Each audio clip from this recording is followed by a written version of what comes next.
अंग 9वां। ਹਫ਼ਤੇ ਕੁ ਮਗਰੋਂ ਬੇਜੀ ਨੂੰ ਹਸਪਤਾਲ 'ਚੋਂ ਛੁੱਟੀ ਮਿਲ ਗਈ। ਇਹਨਾਂ ਹੀ ਦਿਨਾਂ 'ਚ ਉਹਨਾਂ ਦਾ ਰਮਣੀਕ ਨੂੰ ਮਿਲਣ ਨੂੰ ਬੜਾ ਮਨ ਕੀਤਾ, ਪਰ ਮਹਿੰਦਰ ਦੇ ਕਾਰਨ ਉਹ ਉਹਨੂੰ ਫੋਨ ਵੀ ਨਾ ਕਰਵਾ ਸਕੇ। ਬਹੁਤ ਦਿਨ ਬੇਜੀ ਗੁਰਦੁਆਰੇ ਵੀ ਨਾ ਜਾ ਸਕੇ। ਹੁਣ ਜਦੋਂ ਜਾਣਾ ਹੋਊ ਬੇਜੀ ਰਿਕਸ਼ੇ ਉੱਪਰ ਹੀ ਜਾਇਓ, ਰਿਕਸ਼ੇ ਉੱਪਰ ਹੀ ਆਇਓ, ਮਹਿੰਦਰ ਨੇ ਵਾਪਸ ਜਾਣ ਵੇਲੇ ਆਖਿਆ। ਬੇਜੀ ਨੇ ਕੋਈ ਉੱਤਰ ਨਾ ਦਿੱਤਾ। ਰਿਕਸ਼ੇ ਨੂੰ ਦੇਖ ਕੇ ਉਹਨਾਂ ਨੂੰ ਹਮੇਸ਼ਾ ਹੀ ਬੜਾ ਔਖਾ ਲੱਗਦਾ ਹੁੰਦਾ ਸੀ ਕਿ ਇੱਕ ਬੰਦਾ ਰਿਕਸ਼ੇ ਦੇ ਵਿੱਚ ਬੈਠਾ ਹੋਵੇ, ਦੂਜਾ ਬੰਦਾ ਹੀ ਉਹਨੂੰ ਖਿੱਚ ਰਿਹਾ ਹੋਵੇ। ਰਾਮਦੇਈ ਹਰ ਰੋਜ਼ ਹੀ ਬੇਜੀ ਦਾ ਪਤਾ ਕਰਨ ਆ ਜਾਂਦੀ ਸੀ। ਗੱਲਾਂ ਬਾਤਾਂ ਕਰਕੇ ਉਹਦਾ ਵੀ ਤੇ ਘੜੀ ਟਾਈਮ ਲੰਘ ਜਾਂਦਾ ਸੀ। ਪੰਡਤਾਂ ਦੀ ਕੁੜੀ ਹੋਣ ਕਰਕੇ ਉਂਝ ਵੀ ਉਹਦਾ ਸਾਰੇ ਘਰਾਂ 'ਚ ਆਉਣ ਜਾਣ ਸੀ। ਹਰ ਘਰ ਦੀ ਬੁੱਕਲ ਤੋਂ ਜਾਣੂ ਸੀ, ਪਰ ਜਜ਼ਮਾਨਾਂ ਦੀ ਗੱਲ ਨਹੀਂ ਨਾ ਕਰਨੀ ਹੁੰਦੀ ਕਿਸੇ ਕੋਲ। ਇੱਕ ਬੇਜੀ ਸਨ ਜਿਨ੍ਹਾਂ ਕੋਲ ਗੱਲ ਕੀਤੀ ਦਾ ਕੋਈ ਡਰ ਨਹੀਂ ਸੀ। ਜਿਹੋ ਜਿਹੀ ਗੱਲ ਰੱਬ ਨਾਲ ਕਰ ਲਈ ਉਹੋ ਜਿਹੀ ਬੇਬੇ ਨਾਲ ਕਰ ਲਈ, ਰਾਮਦੇਈ ਆਖਦੀ ਹੁੰਦੀ ਸੀ। ਅੱਜ ਰਾਮਦੇਈ ਸਵੇਰੇ ਹੀ ਆ ਗਈ। ਉਹਨੂੰ ਪਤਾ ਸੀ ਅੱਜ 10 ਤਰੀਕ ਹੈ ਤੇ ਬੇਜੀ ਹਰ 3 ਮਹੀਨੇ ਮਗਰੋਂ 10 ਤਰੀਕ ਨੂੰ ਕਿਲੇ ਵਿੱਚ ਖਜ਼ਾਨੇ ਵਿੱਚੋਂ ਪੈਨਸ਼ਨ ਲੈਣ ਜਾਂਦੇ ਸਨ। ਉੱਥੇ ਕੁਝ ਟਾਈਮ ਲੱਗ ਜਾਂਦਾ ਸੀ, ਜਿਸ ਕਰਕੇ ਬੇਜੀ ਰਾਮਦੇਈ ਨੂੰ ਨਾਲ ਲੈ ਜਾਂਦੇ ਵੀ ਗੱਲਾਂ ਬਾਤਾਂ 'ਚ ਟਾਈਮ ਚੰਗਾ ਲੰਘ ਜਾਏਗਾ। ਰਾਮਦੇਈ ਨੂੰ ਇਹ ਲਾਲਚ ਹੁੰਦਾ ਵੀ ਬਾਜ਼ਾਰ ਤੋਂ ਨਿੱਕੀਆਂ ਮੋਟੀਆਂ ਚੀਜ਼ਾਂ ਖਰੀਦ ਕੇ ਬੇਬੇ ਦੀ ਕਾਰ 'ਚ ਧਰ ਲਿਆਉਂਗੀ। ਬੇਜੀ ਤੇ ਰਾਮਦੇਈ ਜਦੋਂ ਕਿਲੇ ਚੱਪੜੀਆਂ ਤਾਂ ਖਜ਼ਾਨਾ ਬਾਊ ਅਜੇ ਆਇਆ ਨਹੀਂ ਸੀ। ਉਹ ਬੈਂਚ ਉੱਤੇ ਬੈਠ ਗਈਆਂ। ਕੁਝ ਚਿਰ ਮਗਰੋਂ ਇੱਕ 30-35 ਵਰ੍ਹਿਆਂ ਦਾ ਕਮਜ਼ੋਰ ਜਿਹਾ ਨੌਜਵਾਨ, ਜਿਹਨੇ ਰੇਪ ਪਜਾਮਾ ਤੇ ਅਚਕਨ ਪਾਈ ਸੀ ਤੇ ਪਟਿਆਲੇ ਸ਼ਾਹੀ ਪੱਗ ਬੰਨ੍ਹੀ ਸੀ, ਸਾਹਮਣੇ ਬੈਂਚ ਉੱਪਰ ਆ ਕੇ ਬੈਠ ਗਿਆ। ਕੋਈ ਕੌਰ ਹੋਣਾ, ਆਪਣਾ ਰਜੀਨਾ ਲੈਣ ਆਇਆ ਹੋਣਾ, ਬੇਜੀ ਨੇ ਬੇਧਿਆਨੀ ਜਿਹੇ ਆਖਿਆ। ਲੈ ਹੈ ਬੇਬੇ ਜੀ, ਤੂੰ ਸਿਆਣਿਆ ਨਹੀਂ, ਇਹ ਤਾਂ ਲਾਲ ਜੀ ਹੈ, ਆਪਣਾ ਰਾਣੀ ਸਾਹਿਬਾਂ ਦਾ ਬੇਟਾ, ਰਾਜਾ ਹਰਪ੍ਰਤਾਪ ਦਾ ਪੁੱਤਰ। ਰਾਮਦੇਵ ਬੋਲੀ। ਹੈ ਕੁੜੇ, ਲਾਲ ਜੀ ਦਾ ਇਹ ਹਾਲ ਹੋ ਗਿਆ, ਮੇਰੇ ਤੇ ਜਮਾ ਨਹੀਂ ਸਿਆਣ 'ਚ ਆਇਆ, ਜਿਵੇਂ ਦੱਬ ਕੇ ਕੱਢਿਆ ਹੋਵੇ। ਇਹਨੂੰ ਕੀ ਹੋ ਗਿਆ? ਬੇਜੀ ਨੇ ਪੁੱਛਿਆ। ਰਾਣੀ ਸਾਹਿਬਾਂ ਤਾਂ ਗੁਜ਼ਰ ਗਏ ਸੀ, ਉਹਨਾਂ ਦੇ ਦਿਮਾਗ ਦੀ ਨਾੜੀ ਫਟ ਗਈ ਸੀ, ਬਸ ਉਹੀ ਘਰ ਨੂੰ ਮੁੱਠੀ 'ਚ ਲਈ ਬੈਠੀ ਸੀ। ਚੰਗੇ ਘਰ ਦੀ ਲਿਆਕਤ ਵਾਲੀ ਜਨਾਨੀ ਸੀ, ਰਾਮਦੇਈ ਨੇ ਦੱਸਿਆ। ਰਾਜਾ ਸਾਹਿਬ ਨੇ ਤਾਂ ਹੋਰ ਵਿਆਹ ਨਹੀਂ ਸੀ ਕਰਵਾ ਲਿਆ? ਬੇਜੀ ਨੇ ਪੁੱਛਿਆ। ਕਰਵਾ ਲਿਆ ਸੀ, ਜੱਟਾਂ ਦੇ ਘਰ, ਪਰ ਪਹਿਲਾਂ ਲਾਲ ਜੀ ਦਾ ਵਿਆਹ ਕੀਤਾ। ਲਾਲ ਜੀ ਮੰਗਿਆ ਹੋਇਆ ਸੀ। ਰਾਜਾ ਸਾਹਿਬ ਨੇ ਉਸੇ ਧੂਮ-ਧਾਮ ਨਾਲ ਵਿਆਹ ਕੀਤਾ। ਬਰਾਤ ਵਿੱਚ 6 ਤਾਂ ਰਾਜੀ ਗਏ ਸੀ। ਮੁਜਰਾ ਕਰਨ ਵਾਲੀਆਂ ਲਖਨਊ ਤੋਂ ਆਈਆਂ ਸੀ। ਜਾਂਦਿਆਂ ਨੂੰ ਰਾਜਾ ਸਾਹਿਬ ਨੇ ਸੋਨੇ ਦੇ ਘੁੰਗਰੂ ਪਾ ਕੇ ਤੋਰਿਆ ਸੀ।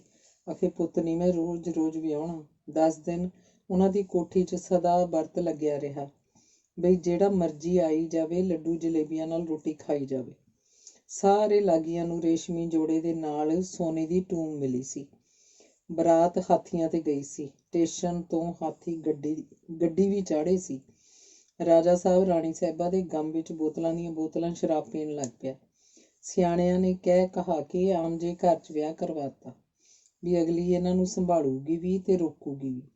ਉਹਨੇ ਕਿੱਥੇ ਇੰਨਾ ਕੁਛ ਦੇਖਿਆ ਸੀ। ਨਿਗਾਹ ਹੀ ਝੁੰਧਿਆ ਗਈ। ਸਭ ਕੁਛ ਕੁੰਦੂ ਕੋਸੇ ਕਰਨ ਦੀ ਖਾਤਰ ਰਾਜਾ ਸਾਹਿਬ ਨੂੰ ਸਗੋਂ ਹੋਰ ਬਹੁਤ ਪਿਲਾਉਣ ਲੱਗ ਪਈ।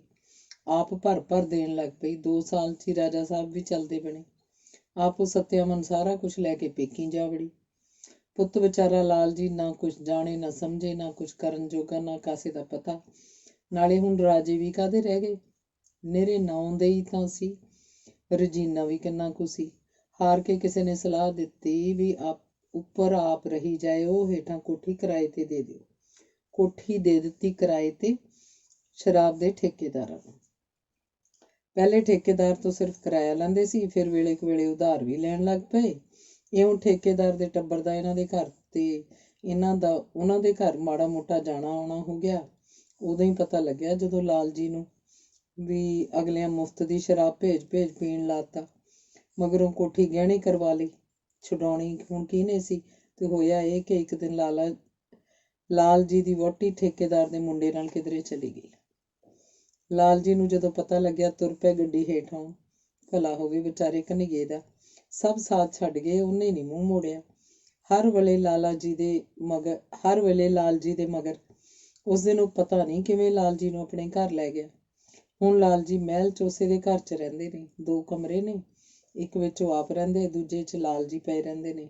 ਕੋਠੀ ਵਿਚਲੀਆਂ ਸਭ ਚੀਜ਼ਾਂ ਨਿਲਾਮ ਕਰਕੇ ਜੋ ਪੈਸੇ ਬਣੇ ਉਹ ਪੈਸੇ ਬੈਂਕ 'ਚ ਧਰ ਦਿੱਤੇ, ਜਿਨ੍ਹਾਂ ਦੇ ਵਿਆਜ ਨਾਲ ਰੁੱਖੀ ਮਿੱਸੀ ਤੁਰੀ ਜਾਂਦੀ ਹੈ। ਤੇ ਜੋ ਰੋਜ਼ੀਨਾ ਮਿਲਦਾ ਹੈ ਉਹਦੀ ਲਾਲਚੀ ਸ਼ਰਾਬ ਪੀ ਲੈਂਦੇ ਨੇ।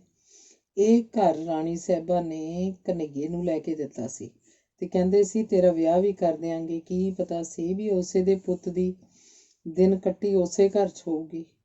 ਭਲਿਆਂ ਵੇਲਿਆਂ ਦੀ ਕਚਕਣ ਹੈ ਲਾਲ ਜੀ ਕੋਲ, ਉਹੀ ਪਾ ਕੇ ਉਹ ਖਜ਼ਾਨੇ 'ਚ ਰੋਜ਼ੀਨਾ ਲੈਣ ਜਾਂਦੇ ਨੇ। ਕਨ੍ਹੱਈਆ ਦੂਰੋਂ ਪਾਰੋਂ ਸਾਡਾ ਰਿਸ਼ਤੇਦਾਰ ਹੈ, ਕਦੇ ਕਦਾਈ ਆ ਜਾਂਦਾ ਹੈ। ਲਾਲ ਜੀ ਨੂੰ ਦੇਖਣ ਜਾਣੀ ਰੋਣ ਆਵੇ ਵੀ ਰੱਬਾ ਇਹ ਕੀ ਤੂੰ ਮਾੜੀਆਂ ਲਿਖੀਆਂ ਉਘੇੜ ਦਿੱਤੀਆਂ।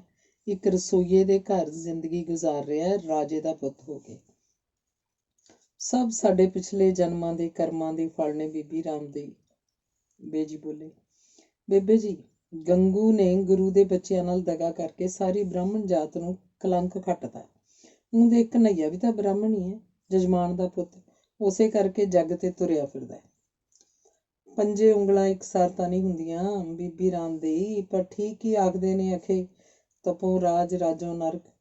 ਪਰ ਇਸ ਵਿਚਾਰੇ ਲਾਲ ਜੀ ਨੂੰ ਤਾਂ ਰੱਬ ਨੇ ਇੱਕੋ ਜਨਮ 'ਚ ਰਾਜ ਵੀ ਵਿਖਾਤਾ ਨਰਕ ਵੀ। ਬੇਜੀ ਬੋਲੇ, ਲਾਲ ਜੀ ਸਾਹਮਣੇ ਬੈਂਚ ਉੱਪਰ ਬੈਠਾ ਬੈਠਾ ਹੀ ਸੌਂ ਗਿਆ ਸੀ, ਜਾਂ ਖਬਰੇ ਉਹਨੇ ਕੋਈ ਨਸ਼ੇ ਦੀ ਗੋਲੀ ਖਾਧੀ ਸੀ ਜੋ ਬੇਹੋਸ਼ੀ ਵਰਗੀ ਅਵਸਥਾ 'ਚ ਚਲਾ ਗਿਆ। ਖਜ਼ਾਨਾ ਅਫਸਰ ਅਜੇ ਤੱਕ ਨਹੀਂ ਸੀ ਆਇਆ।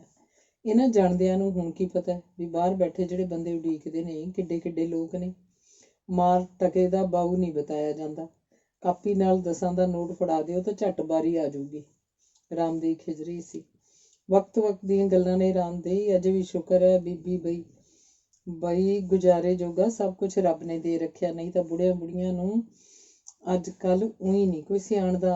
ਹਾਂ ਸੱਚ ਭਲ ਕੇ ਆਪਾਂ ਪੰਡਤ ਦੇ ਚੱਲਣਾ, ਸਦੇਹਾਂ ਤਿਆਰ ਨਹੀਂ, ਮੁੜ ਕੇ ਤਾਂ ਬੜੀ ਭੀੜ ਹੋ ਜਾਂਦੀ ਹੈ। ਬੇਜੀ ਨੇ ਆਖਿਆ, ਪੰਡਤ ਦੇ ਕੀ ਕਰਨ ਜਾਣਾ? ਹਾਂ ਸੱਚ ਰਮਣੀਕ ਬਾਰੇ ਪੁੱਛਣਾ ਹੋਊ ਵੀ ਕਦੋਂ ਕੁ ਵਿਆਹ ਦਾ ਦਿਨ ਸੁੱਧ ਹੋਊ। ਮੈਂ ਦੱਸਾਂ ਜੇ ਤੂੰ ਕੀੜਿਆਂ ਦੇ ਭੌਣ ਉੱਤੇ ਤਿਲ ਚੌਲ 1.25 ਮਹੀਨੇ ਪਾਏ, ਫਟ ਕਿਤੇ ਨਾ ਕਿਤੇ ਗੱਲ ਬਣਨੀ। ਅਜੇ ਤਾਂ ਮੈਂ ਮਹਿੰਦਰ ਬਾਰੇ ਪੁੱਛਿਆ ਲੈਣੀ ਹੈ। ਇੱਕ ਤਾਂ ਉਹ ਸ਼ਰਾਬ ਬਹੁਤੀ ਪੀਂਦਾ, ਦੂਜਾ ਕਈ ਦਿਨ ਦੇ ਜਾਣੀ ਹੌਲ ਜੇ ਪੈਂਦੇ ਰਹਿੰਦੇ ਨੇ, ਜਿਵੇਂ ਕਿਧਰੋਂ ਕੋਈ ਮਾੜੀ ਗੱਲ ਦੇ ਆਸਾਰ ਹੋਣ। ਬੇਜੀ ਨੇ ਦੱਸਿਆ, ਬੇਬੇ ਜੀ ਤੈਨੂੰ ਇੱਕ ਗੱਲ ਦੱਸਾਂ, ਕੱਲ ਦੀ ਮੇਰੇ ਤਾਂ ਜਾਣੀ ਉਹ ਜਨਾਨੀ ਅੱਖਾਂ ਮੂਹਰੇ ਫਿਰਦੀ ਹੈ। ਰਾਮਦੇਈ ਨੇ ਉਤਾਵਲੇ ਮੂੰਹ ਨਾਲ ਆਖਿਆ। ਕਿਹੜੀ ਜਨਾਨੀ? ਬੇਜੀ ਨੇ ਪੁੱਛਿਆ। ਕੱਲ ਮੈਂ ਗਈ ਸੀ ਸਫੀਪੁਰੀਆਂ ਦੇ, ਉਹਨਾਂ ਦੇ ਘਰ ਇੱਕ ਜਨਾਨੀ ਆਈ, ਦੂਰੋਂ ਪਾਰੋਂ ਉਹਨਾਂ ਦੀ ਰਿਸ਼ਤੇਦਾਰੀ ਹੈ ਉਸ ਨਾਲ। ਉਹਦੇ ਜਾਣ ਮਗਰੋਂ ਸਫੀਪੁਰਨੀ ਨੇ ਦੱਸਿਆ ਕਿ ਉਹੀ ਸ਼ਾਹਪੁਰ ਵਾਲੀ ਹੈ ਜਿਹਨੇ ਆਪਣੇ ਘਰ ਵਾਲੇ ਦੇ ਦੋਸਤ ਨਾਲ ਰਲ ਕੇ ਆਪਣਾ ਆਦਮੀ ਮਾਰਤਾ ਸੀ ਤੇ ਫਿਰ ਗਠੜੀ ਬੰਨ ਕੇ ਖੂਹ 'ਚ ਸੁੱਟ ਆਏ। ਕਿਸੇ ਨੂੰ ਪਤਾ ਹੀ ਨਹੀਂ ਸੀ ਲੱਗਣ ਦਿੱਤਾ, ਨਾ ਸ਼ੱਕ ਪੈਣਾ ਸੀ। ਉਹ ਤਾਂ ਉਸ ਚਾਦਰ ਉੱਪਰੋਂ ਧੋਬੀ ਦਾ ਨਿਸ਼ਾਨ ਪਛਾਣਿਆ ਗਿਆ ਜਿਸ 'ਚ ਬੰਨ ਕੇ ਉਹਨੂੰ ਖੂਹ 'ਚ ਸੁੱਟ ਕੇ ਆਏ ਸੀ। ਰੱਬ ਨੂੰ ਭੁੱਲ ਜਾਂਦੇ ਨੇ ਲੋਕ ਬਈ ਉਹ ਉੱਪਰ ਬੈਠਾ ਸਭ ਕੁਝ ਦੇਖਦਾ ਤੇ ਅਖੀਰ ਨੂੰ ਰਾਈ ਰਾਈ ਦਾ ਹਿਸਾਬ ਦੇਣਾ ਪੈਣਾ। ਨਾਲੇ ਦੇਹ ਮਗਰ ਕੀ ਜਾਣਾ ਹੋਇਆ, ਦੇਹ ਤਾਂ ਨਿਰੀ 4 ਦਿਨ ਦੀ ਖੇਡ ਹੁੰਦੀ ਹੈ, ਮਗਰੋਂ ਸੁਆਹੀ ਹੋ ਜਾਣੀ ਹੁੰਦੀ ਹੈ। ਬੇਜੀ ਕਹਿੰਦੇ ਸੀ, ਐਉਂ ਕਰਦੇ ਆ ਬੇਬੇ, ਆਪਾਂ ਚੱਲਦੇ ਆ, ਭਲਕੇ ਜਦੋਂ ਪੰਡਤ ਦੇ ਆਏ ਉਦੋਂ ਹੀ ਆ ਜਾਵਾਂਗੇ। ਬੀਬੀ ਰਾਮਦੇਈ ਉੱਠ ਕੇ ਖੜੀ ਹੋਈ। ਚੰਗਾ ਫਿਰ ਬਹਾਦਰ ਨੇ ਰੋਟੀ ਟੁੱਕ ਦਾ ਵੀ ਕੰਮ ਕਰਨਾ ਹੋਊ ਜਾ ਕੇ, ਆਖਦੇ ਬੇਜੀ ਵੀ ਉੱਠ ਖੜੇ। ਉਹ ਬੇਜੀ ਬੁਰਾ ਨਾ ਮਨਾਈ, ਗੱਲ ਪੁੱਛਾਂ? ਰਾਮਦੇਈ ਨੇ ਕਾਰ 'ਚ ਬੈਠ ਕੇ ਪੁੱਛਿਆ। ਪੁੱਛ ਲੈ, ਬੇਜੀ ਬੋਲੇ, ਪਰ ਉਹਨਾਂ ਨੂੰ ਪਹਿਲਾਂ ਹੀ ਪਤਾ ਸੀ ਕਿ ਉਹ ਰਮਣੀਕ ਬਾਰੇ ਹੀ ਪੁੱਛੂਗੀ। ਤੂੰ ਕੁੜੀ ਨੂੰ ਸੱਦ ਕੇ ਵਿਆਹ ਕਰਦੇ, ਨਹੀਂ ਮੰਨਦੀ ਜਿੱਥੇ ਕਹਿੰਦੀ ਉੱਥੇ ਕਰਦੇ। ਬੇਜੀ ਨੇ ਕੋਈ ਉੱਤਰ ਨਾ ਦਿੱਤਾ। ਨਹੀਂ ਫਿਰ ਉਹਦੇ ਕੋਲ ਜਾ ਕੇ ਰਹੋ, ਉਹਦਾ ਰੰਗ ਢੰਗ ਦੇਖ, ਵੇਲੇ ਕੁ ਵੇਲੇ ਚੰਗੀ ਸਲਾਹ ਦੇ। ਇੱਥੇ ਹੁਣ ਤੈਂ ਕੀ ਕਰਨਾ? ਘਰ-ਬਾਰ ਤਾਂ ਅੱਜ ਵੀ ਬਹੂ ਨੇ ਸਾਂਭਣਾ, ਕੱਲ੍ਹ ਵੀ ਸਾਂਭਣਾ। ਬੀਬੀ ਰਾਮਦੇਈ ਆਖ ਰਹੀ ਸੀ। ਬੇਜੀ ਬੇਦਿਲੀ ਜਿਹੀ ਨਾਲ ਕਾਰ ਦੀ ਤਾਕੀ ਵਿੱਚੋਂ ਬਾਹਰ ਝਾਕਣ ਲੱਗ ਪਏ ਸਨ। ਅੱਗੇ ਰਾਮਦੇਈ ਨੇ ਫਿਰ ਕੁਝ ਨਾ ਆਖਿਆ। ਅੰਗ 10ਵਾਂ। ਅਗਲੇ ਦਿਨ ਰਾਮਦੇਈ ਦੇ ਨਾਲ ਬੇਜੀ ਲਾਲ ਬਾਗ ਵਾਲੇ ਪੰਡਤ ਨੂੰ ਮਹਿੰਦਰ ਦੀ ਜਨਮ ਪੱਤਰੀ ਵਿਖਾਣ ਗਏ। ਜਿੰਨਾ ਚਿਰ ਪੰਡਤ ਜੀ ਜਨਮ ਪੱਤਰੀ ਦੇਖਦੇ, ਹਿਸਾਬ ਕਿਤਾਬ ਲਾਉਂਦੇ ਰਹੇ, ਬੇਜੀ ਤੇ ਰਾਮਦੇਈ ਉਹਨਾਂ ਦੀ ਕੋਠੜੀ 'ਚ ਭੁੰਜੇ ਕੱਪੜੇ ਉੱਪਰ ਬੈਠੀਆਂ ਉਹਨਾਂ ਦੇ ਚਿਹਰੇ ਦੇ ਉਤਰਾ ਚੜਾ ਦੇਖਦੇ ਅੰਦਾਜ਼ੇ ਲਗਾਉਂਦੀਆਂ ਰਹੀਆਂ ਕਿ ਪੰਡਤ ਜੀ ਕੀ ਦੱਸਣਗੇ। ਪੰਡਤ ਜੀ ਨੇ ਦੱਸਿਆ, ਸ਼ਨੀ ਦਾ ਗ੍ਰਹਿ ਹੈ, ਨਾਰੀਅਲ ਲਾਲ ਕੱਪੜੇ 'ਚ ਬੰਨ੍ਹ ਕੇ 7 ਸ਼ਨੀਵਾਰਾਂ ਨੂੰ ਚਲਦੇ ਪਾਣੀ 'ਚ ਰੁੜਾਓ। ਸਰੋਂ ਦੇ ਤੇਲ 'ਚ ਤਾਂਬੇ ਦੇ ਪੈਸੇ ਪਾ ਕੇ ਫਿਰ ਮੂੰਹ ਵਿਖਾ ਕੇ ਸ਼ਨੀਵਾਰ ਵਾਲੇ ਦਿਨ ਧੌਂਸੀ ਨੂੰ ਦਾਨ ਦਿਓ। 7 ਧਾਤਾਂ ਦਾ ਸ਼ਨੀ ਦੇਵਤੇ ਦੀ ਮੂਰਤੀ ਪੁੰਨ ਕਰੋ, ਸਤਵਾਹ ਕਰਾਓ ਤਾਂ ਜੋ ਸ਼ਨੀ ਦੀ ਕਰੋਪੀ ਘਟੇ। ਉੱਥੇ ਬੈਠੀਆਂ ਹੀ ਕਿਸੇ ਨੇ ਦੱਸਿਆ, ਸਰਹੱਦ ਉੱਪਰ ਪਾਕਿਸਤਾਨ ਦੀਆਂ ਫੌਜਾਂ ਜਮ੍ਹਾਂ ਹੋ ਰਹੀਆਂ ਹਨ, ਲੱਗਦਾ ਹੈ ਲੜਾਈ ਛਿੜੇਗੀ। ਬੇਜੀ ਦਾ ਜਿਵੇਂ ਸਾਹ ਸਾਥੀ ਸੁੱਕ ਗਿਆ। ਉਹਨਾਂ ਨੇ ਹਰ ਦੇਵੀ ਦੇਵਤੇ ਪੀਰ ਫਕੀਰ ਦੀ ਸੁਖਣਾ ਸੁੱਖ ਲਈ ਕਿ ਉਹਨਾਂ ਦਾ ਬੇਟਾ ਰਾਜੀ ਖੁਸ਼ੀ ਰਹੇ, ਤੇ ਨਾਲ ਹੀ ਆਖਿਆ ਸਭ ਦੇ ਹੀ ਬੇਟੇ ਰਾਜੀ ਖੁਸ਼ੀ ਰਹਿਣ। ਉਸ ਦਿਨ ਆਪ ਬਾਜ਼ਾਰ ਜਾ ਕੇ ਬੇਜੀ ਸਤਨਾਜਾ, ਨਾਰੀਅਲ, ਲਾਲ ਕੱਪੜਾ ਖਰੀਦ ਕੇ ਲਿਆਏ। 7 ਧਾਤਾਂ ਦੀ ਸ਼ਨੀ ਦੇਵਤੇ ਦੀ ਮੂਰਤੀ ਬਣਨੀ ਦੇ ਕੇ ਆਏ। ਤਾਂਬੇ ਦੇ ਪੈਸੇ ਲਈ ਸਰੋਂ ਦਾ ਤੇਲ ਤਾਂ ਘਰ ਬਥੇਰਾ ਸੀ। ਰਾਜ ਪੰਡਤ ਤੋਂ ਸਤਵਾ ਲਈ ਤਾਰੀਖ ਪੁੱਛੀ। ਛੋਟੇ ਹੁੰਦਿਆਂ 1000 ਵਾਰੀ ਆਖਣ ਉੱਪਰ ਵੀ ਮਹਿੰਦਰ ਨੇ ਪਾਠ ਯਾਦ ਨਹੀਂ ਸੀ ਕੀਤਾ। ਹਾਰ ਕੇ ਬੇਜੀ ਨੇ ਰਮਣੀਕ ਨੂੰ ਲਾਲਚ ਦਿੱਤਾ ਸੀ ਕਿ ਹਰ ਮਹੀਨੇ 100 ਰੁਪਇਆ ਇਸੇ ਗੱਲ ਦਾ ਦਿਆ ਕਰਾਂਗੀ ਕਿ ਹਰ ਰੋਜ਼ ਇੱਕ ਪਾਠ ਤੂੰ ਮਹਿੰਦਰ ਵੱਲੋਂ ਕਰ ਦਿਆ ਕਰ। ਪਹਿਲੇ ਤਾਂ ਉਹ ਸਵੇਰੇ ਸਵੇਰੇ ਦੇ ਪਾਠ ਕਰਦੀ ਹੁੰਦੀ ਸੀ, ਇੱਕ ਆਪਣਾ ਤੇ ਇੱਕ ਮਹਿੰਦਰ ਦਾ। ਮਗਰੋਂ ਜਾ ਕੇ ਬੇਜੀ ਨੇ ਦੇਖਿਆ ਉਹ ਸਿਰਫ ਇੱਕੋ ਪਾਠ ਕਰਨ ਲੱਗ ਪਈ ਸੀ, ਤੇ ਉਹ ਵੀ ਮਹਿੰਦਰ ਦਾ, ਉਹ ਵੀ ਪੈਸਿਆਂ ਕਰਕੇ। ਹੁਣ ਤਾਂ ਸ਼ਾਇਦ ਉਹ ਇੱਕ ਵੀ ਪਾਠ ਨਾ ਕਰਦੀ ਹੋਵੇ। ਪੈਸੇ ਵੀ ਤਾਂ ਨਹੀਂ ਸੀ ਕਦੀ ਮੰਗੇ। ਜਦੋਂ ਦੀ ਨੌਕਰੀ ਲੱਗੀ ਸੀ ਉਸ ਕੋਲ ਪੈਸੇ ਤਾਂ ਸਗੋਂ ਲੋੜ ਨਾਲੋਂ ਵੱਧ ਸਨ। ਉਸ ਦਿਨ ਬੇਜੀ ਨੇ ਟੁੱਟੀ ਫੁੱਟੀ ਜੀ ਪੰਜਾਬੀ ਵਿੱਚ ਰਮਣੀਕ ਨੂੰ ਚਿੱਠੀ ਲਿਖੀ। ਕੀ ਭਰਾ ਵਾਲਾ ਪਾਠ ਕਰਦੀ ਹੁੰਦੀ ਹੈ ਕਿ ਨਹੀਂ? ਕੁਝ ਦਿਨਾਂ ਮਗਰੋਂ ਉਹਦਾ ਜਵਾਬ ਆ ਗਿਆ। ਪਾਠ ਹੁਣ ਉਹਦੀ ਵਹੁਟੀ ਨੂੰ ਆਖ ਕਰਿਆ ਕਰੇ। ਉਹਨੇ ਇਹ ਵੀ ਲਿਖਿਆ ਸੀ ਕਿ ਮੈਂ ਕਿਸੇ ਦਿਨ ਆਵਾਂਗੀ, ਮੇਰੇ ਵਾਲੇ ਕਮਰੇ ਦੀ ਅਲਮਾਰੀ 'ਚ ਕੁਝ ਕਿਤਾਬਾਂ ਮੇਰੀਆਂ ਹੋਰ ਪਈਆਂ ਨੇ, ਉਹ ਲੈ ਕੇ ਜਾਣੀਆਂ ਹਨ। ਇੱਕ ਪਾਪਾ ਦੀ ਤਸਵੀਰ ਵੀ ਜਿਹੜੀ ਡਰਾਇੰਗ ਰੂਮ 'ਚ ਲੱਗੀ ਹੋਈ ਹੈ, ਤੁਸੀਂ ਉਹਦੇ ਨਾਲ ਦੀ ਹੋਰ ਬਣਵਾ ਲੈਣਾ। ਮਹਿੰਦਰ ਦੇ ਬੇਟੇ ਨੂੰ ਪਿਆਰ, ਆਪ ਦੀ ਬੇਟੀ ਰਮਣੀਕ। ਆਏ ਦਿਨ ਬੇਜੀ ਕੁਝ ਨਾ ਕੁਝ ਦਾਨ ਪੁੰਨ ਕਰਦੇ ਰਹਿੰਦੇ। ਹਰ ਹਫ਼ਤੇ ਨਾਰੀਅਲ ਲਾਲ ਕੱਪੜੇ 'ਚ ਬੰਨ੍ਹ ਕੇ ਆਪ ਨਦੀ 'ਚ ਰੋੜਨ ਜਾਂਦੇ। ਹਰ ਹਫ਼ਤੇ ਸਤਨਾਜਾ ਪੁੰਨ ਕਰਦੇ। ਮੂਰਤੀ ਉੱਪਰ ਵੀ ਕਾਫੀ ਪੈਸੇ ਲੱਗ ਗਏ ਸੀ, ਜਿਹੜੇ 7 ਧਾਤਾਂ ਦੀ ਪੁੰਨ ਕੀਤੀ ਸੀ। ਅਵਿਨਾਸ਼ ਨੂੰ ਲੱਗਦਾ ਸੀ ਬੁੱਢੀ ਖਬਰ ਨਹੀਂ ਕੀ ਜਾਦੂ ਟੂਣੇ ਕਰਦੀ ਰਹਿੰਦੀ ਹੈ। ਕਦੇ ਉਹਨੂੰ ਲੱਗਦਾ ਅਸਲ 'ਚ ਬੇਜੀ ਰਮਣੀਕ ਲਈ ਸਭ ਕੁਝ ਕਰ ਰਹੇ ਨੇ। ਉੱਪਰੋਂ ਭਾਵੇਂ ਉਹ ਰਮਣੀਕ ਦੀ ਕੋਈ ਗੱਲ ਨਹੀਂ ਸੀ ਕਰਦੇ, ਪਰ ਵਿੱਚੋਂ ਤਾਂ ਔਖੇ ਹੀ ਹਨ। ਇੱਕ ਵਾਰੀ ਮਾਮਾ ਜੀ, ਮਤਲਬ ਹੈ ਬੇਜੀ ਦੇ ਭਾਈ ਦੇ ਕੱਪੜਿਆਂ ਦੇ ਨਾਲ ਬੇਜੀ ਦੇ ਕੱਪੜੇ ਮਸ਼ੀਨ 'ਚ ਪਾ ਦਿੱਤੇ ਸਨ, ਤਾਂ ਬੇਜੀ ਨੇ ਆਪਣੇ ਕੱਪੜੇ ਮੁੜ ਕੇ ਧੁਆਏ ਸਨ, ਤੇ ਧੀ ਹਰ ਗੱਲ ਨੂੰ ਹੀ ਆਖ ਦਿੰਦੀ ਹੈ ਤਾਂ ਕੀ ਹੋ ਗਿਆ।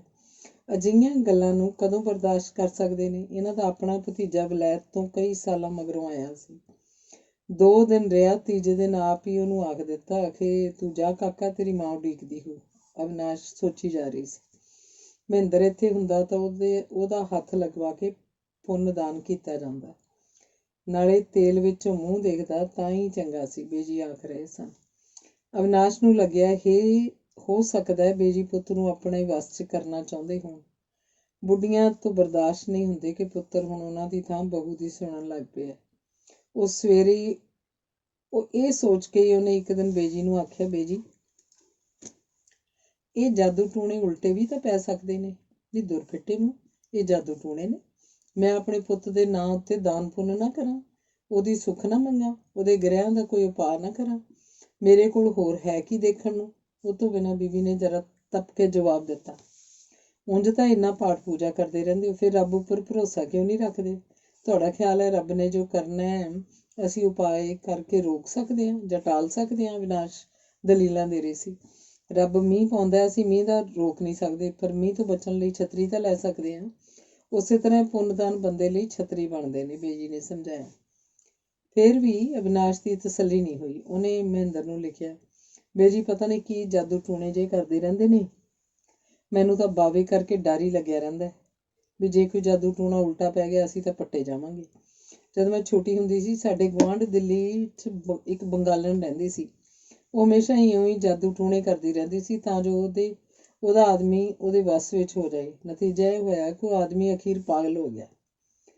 ਬੇਜੀ ਨੂੰ ਸਮਝਾਓ ਕਿ ਇਹਨਾਂ ਗੱਲਾਂ 'ਚ ਨਾ ਪੈਣ, ਨਹੀਂ ਤਾਂ ਮੇਰਾ ਕਿਧਰੇ ਹੋਰ ਸੈਪਰੇਟਿਡ ਫੈਮਿਲੀ ਕੁਆਟਰਸ ਵਿੱਚ ਰਹਿਣ ਦਾ ਇੰਤਜ਼ਾਮ ਕਰ ਦਿਓ। ਚਿੱਠੀ ਮਿਲਦੇ ਸਾਰ ਮਹਿੰਦਰ ਛੁੱਟੀ ਲੈ ਕੇ ਆ ਗਿਆ। ਸੱਚੀ ਮੁੱਚੀ ਬੇਜੀ ਦੀ ਅਲਮਾਰੀ 'ਚ ਲਾਲ ਕੱਪੜੇ 'ਚ ਬੰਨਿਆ ਸਤਨਾਜਾ ਪਿਆ ਸੀ, 3 ਨਾਰੀਅਲ ਪਏ ਸੀ। ਚੰਗਾ ਹੋਇਆ ਤੂੰ ਆ ਗਿਆ। 7 ਧਾਤਾਂ ਦੀ ਮੂਰਤੀ ਨੂੰ ਤੇਲ 'ਚ ਤਾਂਬੇ ਦੇ ਪੈਸੇ ਪਾ ਕੇ ਮਹਿੰਦਰ ਨੂੰ ਮੂੰਹ ਵੇਖਣ ਲਈ ਆਖਦੇ ਬੇਜੀ ਦੱਸ ਰਹੇ ਸਨ ਕਿ ਉਸ ਉੱਪਰ ਸ਼ਨੀ ਦਾ ਗ੍ਰਹਿ। ਇਹ ਸਭ ਬਕਵਾਸ ਹੈ,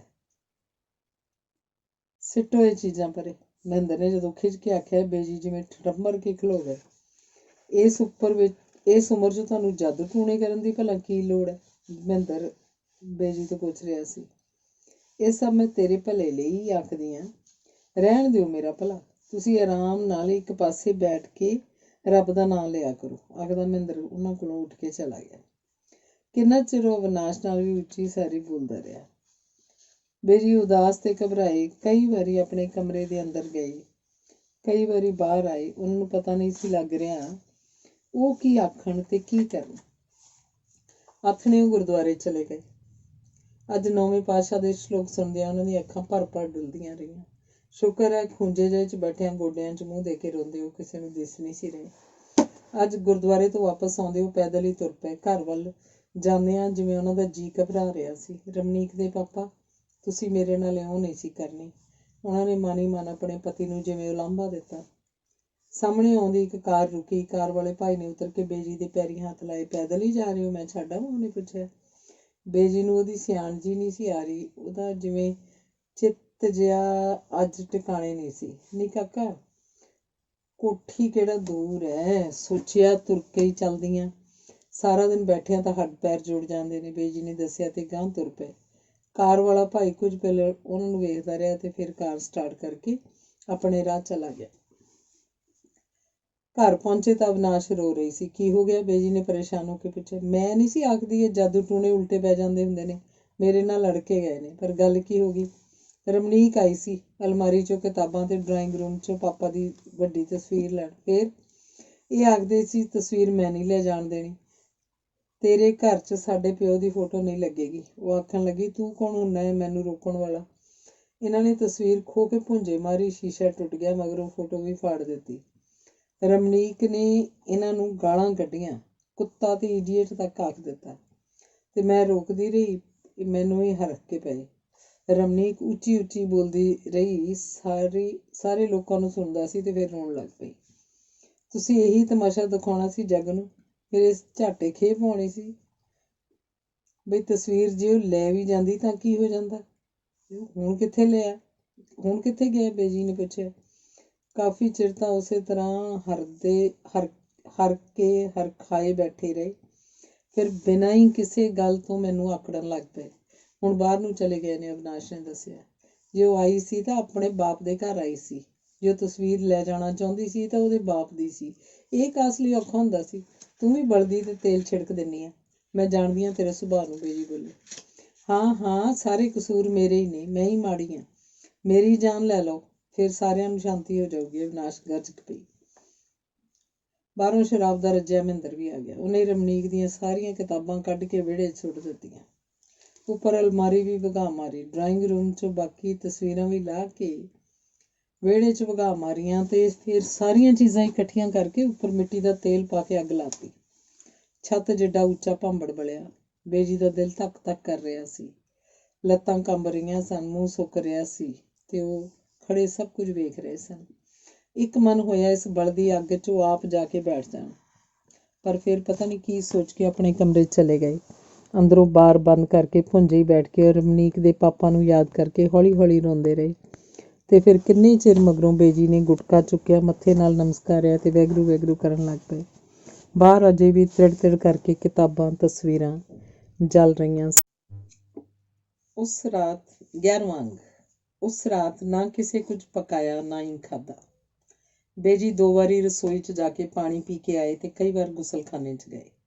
ਦਿਨ ਚੜੇ ਜਾਏ ਉਹਨਾਂ ਦੀ ਕਿਤੇ ਅੱਖ ਲੱਗੀ। ਕੁਝ ਚਿਰ ਮਗਰੋਂ ਬੜਵਾਏ ਜਾਗੇ।